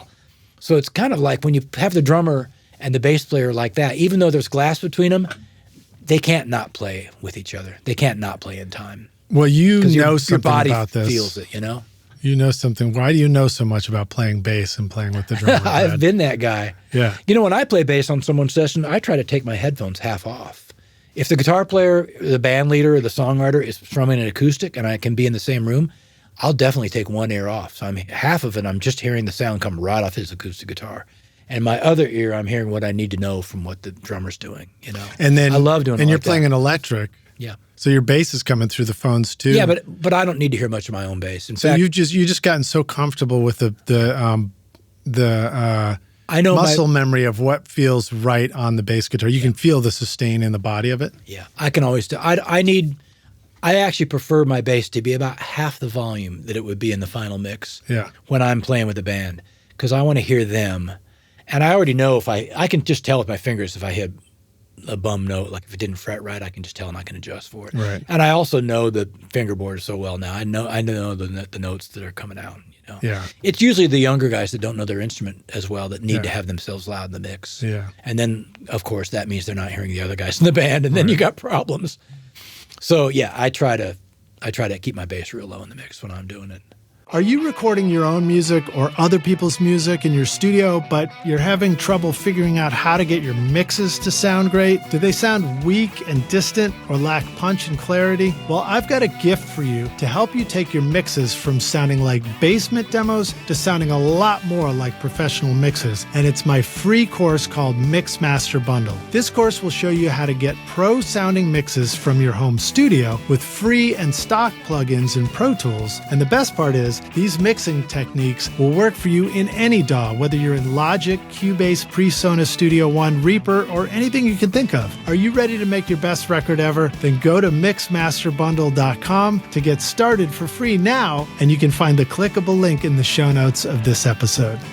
Yeah, I've noticed that there's, with the different bass players I've recorded, sometimes the bass player really knows where the tone is, and then sometimes in the studio, I can't tell if they play aggressively and that's their tone, or if they just simply don't know where the tone is. Yeah, you got to bring them in the control room for an early playback. Yeah. Before you get 7 takes in, bring him back in for the first playback and have him hear what's going to tape, and then have a confab with him. In context of the whole track, or even just solo the bass for a second, just play it. Yeah, you could solo the bass for a minute, but the best way to do it is just to have it in the whole track. What? How about this? Here's a good question. Why. Yeah, go ahead. Distortion's great on bass, but if you solo the track, you'll go, God, there's too much distortion on the bass. Right. The minute you put it back in the track, it's like, no, it wasn't. That was the perfect amount. Right, yeah. So that's why you probably shouldn't solo the bass. Okay, great. The process of bringing somebody into the control room to let them hear something when you think it might be a problem that needs to get solved, as a producer or as an engineer, just as a knowing how to read the room and work with people.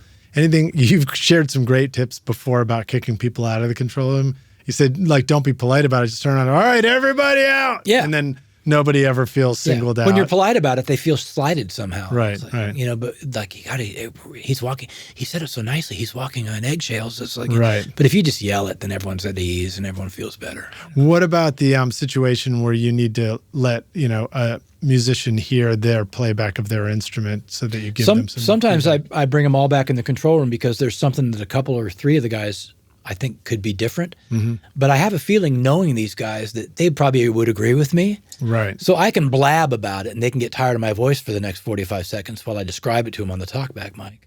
Or I can just bring them in the control room and just play it, and I don't say a damn thing. I just play it. And they usually hear it. It's like, I can see their eyes. It's like when the bridge comes around and I see them kind of go, I know, I didn't have to mention the bridge. They heard it. Now they go back and they just adjust their own selves. Yeah, that's always the best way, isn't it? Yeah, if they're listening and if they're that kind of people, and if they like the same stuff you like. Right, exactly. Have you ever had the situations with the younger players where you have to give them the guidance, but you don't want to make somebody feel like when that happens, embarrassed about it? When that happens, I try to do what I saw Mitchell Froome do when I was playing bass for him. He would never, ever give suggestions on the talkback mic. Yeah. He would physically put down his coffee and put his slippers back on, and he would go out into the cutting room and he would kneel next to the person. He would make sure his mouth was lower than that person's mouth. His eyes were lower than that person's eyes. Wow. If he came out and was standing above the person, he'd have to talk louder to be heard, and the other guys in the room might hear what he's suggesting. He would just kneel right next to the guy and very quietly say right into his ear, it's like, this is probably stupid, but just for me, would you try just playing the 5 instead of the 1 at the beginning of the solo? Just for me. I know it's stupid, but just try it. It probably won't work. And then he'd go back. That's amazing. That's awesome. I was like, whoa, that's the way you do it. Yeah, well, you just go humbly, try to, instead of command, when you're on a talkback mic, you're sort of the voice of Zeus. You're this disembodied voice coming from on high. Or God forbid what the Beatles had to go through on their first record when they were just kids. The voice is not only coming through from nowhere, but it's coming through big Altec speakers. Right. And the voice of the speaker is coming from a glass booth that's a story higher than you are, upstairs. It's the voice of God putting judgment on you. So the Froome way was so much better. Just quietly sneak out there and just sort of quietly get down, kneel down next to the person and say it, Much better. I need to remember that. And what about if you're in the band as a bass player? Same approach you would find? Yeah, because when I'm playing in the band as a bass player, I'm always looking for synchronicity. Right. And obviously, the place people every bass player thinks, well, it has to be the drummers. And that's true, sure. But I always try to take it a step further. I'm always looking for synchronicity between me and the guitar player. Right.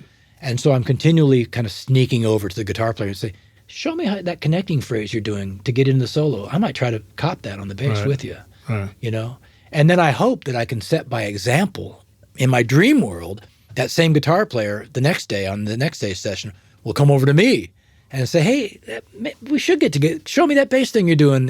Maybe I should get on that, Yeah.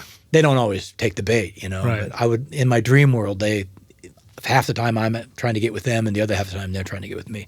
And that's what, the best records have great synchronicity. People aren't at cross Indeed, purposes. yeah, listening to each other. Reinforcing each other's lines. Yeah. And it doesn't mean unison. It might mean parallel. Yep. I might do a whole different set of notes, but when the guitar player is going ascending on his 6 notes, I'm also ascending. But maybe I'm harmonizing them. mean, it doesn't have to be just bonehead unison. Yeah. You know? I find it, sometimes I find it challenging because I have such strong feelings about the music, you know, especially if it's something that I've written, then I really, you know, there's a part I really want to make sure I've got it. I want to make sure somebody else understands what it is that I'm doing. And I'm constantly learning, looks like find the best way to share that information with somebody and not accidentally shut somebody down at the same time, because it's the last thing you want to do. Like what I want is I want for the other musician to like come to life with their greatest idea ever, so that we can have that interaction, because that's what's going to be really Which is amazing.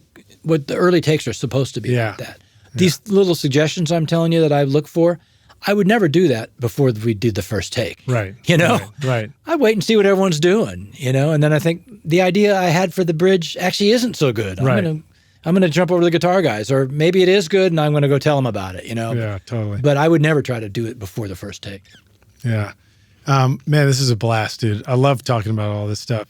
And I'm excited that you're doing these records now with Robyn, too. Robyn Hitchcock. Yeah. You've been doing records with Robin Eaton, with Robyn for a long time. Yeah. And Robin's awesome. Yeah. Shout out to you, Robyn. Both Robins. We love them. We love those I got guys. to meet Robyn Hitchcock in person in East Nashville not long ago.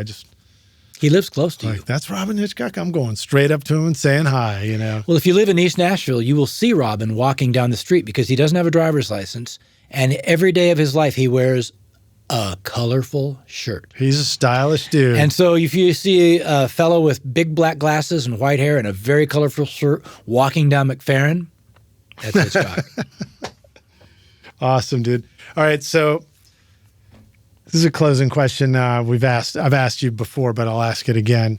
It's a hypothetical question. We get to take the Wayback Studio machine, and you go back and find young Brad making. Let me see. What are you doing? You're maybe like thinking, wait, how the hell do I align this Fostex 8 track or whatever? Yeah. And you come back and say, listen, dude. I'm older, wiser Brad, and I've come back to give you this one bit of information. Here's the single most important thing you need to know to be a rock star of the studio yourself one day. I feel like you gave me tons of information about that myself when I was that age, but you're going back and giving it to yourself now. Well, what advice would you like to go back and give yourself if you could? I guess just don't try to imitate the thing that is the big thing, you know, like big 90s guitars, or just, you know, and just try to really ask yourself what pleases you yourself, what actually presses your own pleasure button.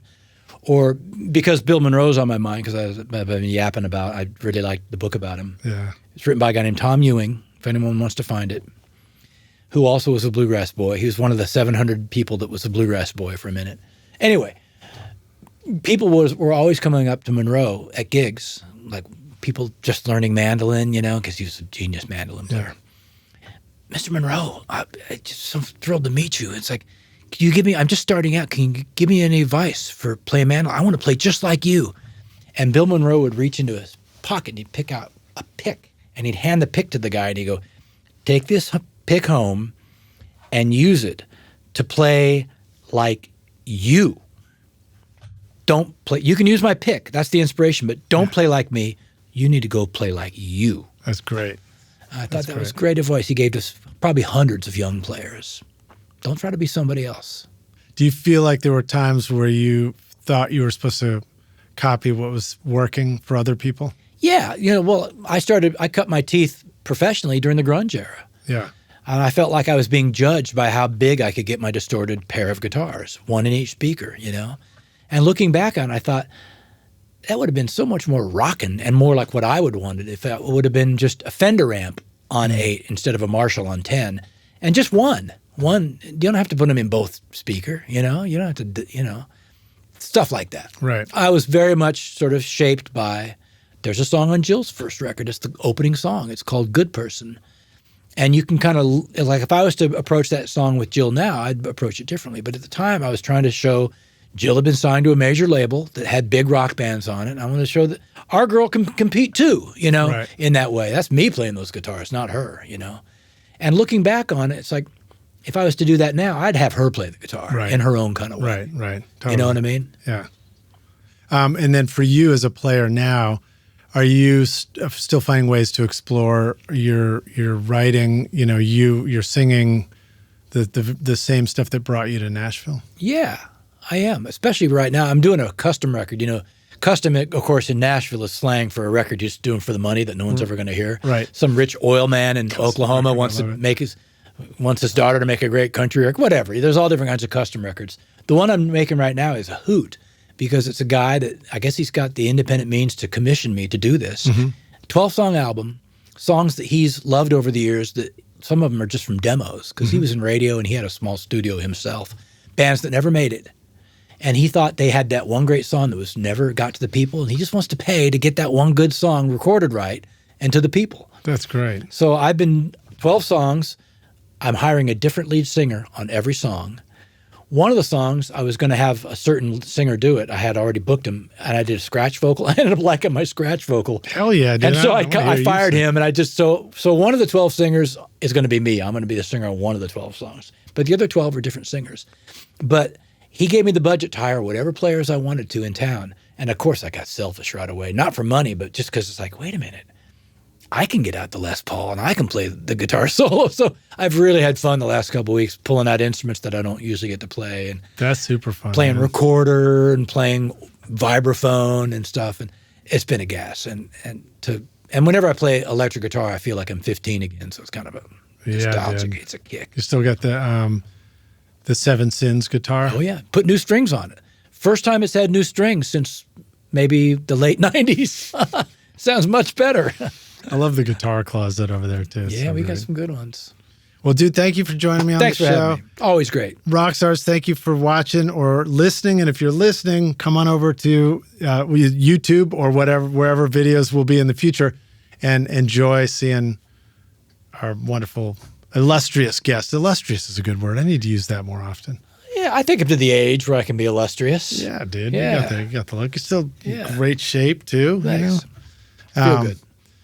And, you know, if you enjoyed it, please like the video and subscribe to the channel so you get more of these wonderful interviews with guests here on the show. And just know that it also helps the podcast interviews reach more folks like yourself. So if you enjoyed it, somebody else wants to enjoy it too. So I really appreciate that. And Brad, thanks so much for hanging with us, dude. I thank you. Yeah, really appreciate it. It's me thanking you. It's a pleasure, dude. I love just hanging out with you. I mean, it was a blast working in the studio back when we did it all the time. I guess it's never too late, right? No, hey, we're going to do it again. We're going to find a way. I want to come work at Toy Box. All right, I want to do that. It's going to happen. I want to do that. I keep thinking I need to just bring some music over to you and see if we can make a record together. Come on. Let me mix Enormous Richard. I'll do it, man. Or we'll make something from scratch. I love it.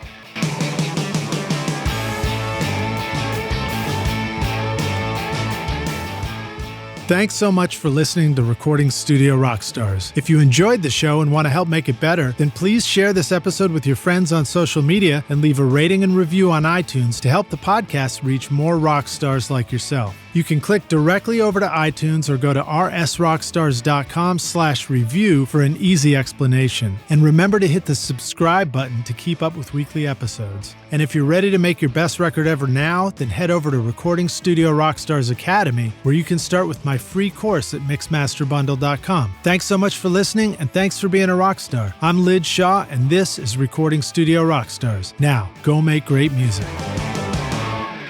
Recording Studio Rockstars would like to give a big thank you to our fantastic sponsors who make this episode possible. Isotope, Native Instruments, SAE Institute, Atom Audio, Spectra 1964, Grace Design, and Picker. And remember to take advantage of our special coupon code ROCK10 for 10% off any plugin purchase at isotope.com or nativeinstruments.com. And don't forget, you can start mixing right now with my free course at mixmasterbundle.com. If you enjoyed Recording Studio Rockstars, Please check out our sponsors using the links in the show notes below. These are all things I highly recommend for your studio. They're going to help you make your best record ever. Please like and subscribe to our YouTube channel as well, because it's a great way to help support this show. And I'd also like to thank our fantastic team here at Recording Studio Rockstars, Vlad Weselchenko,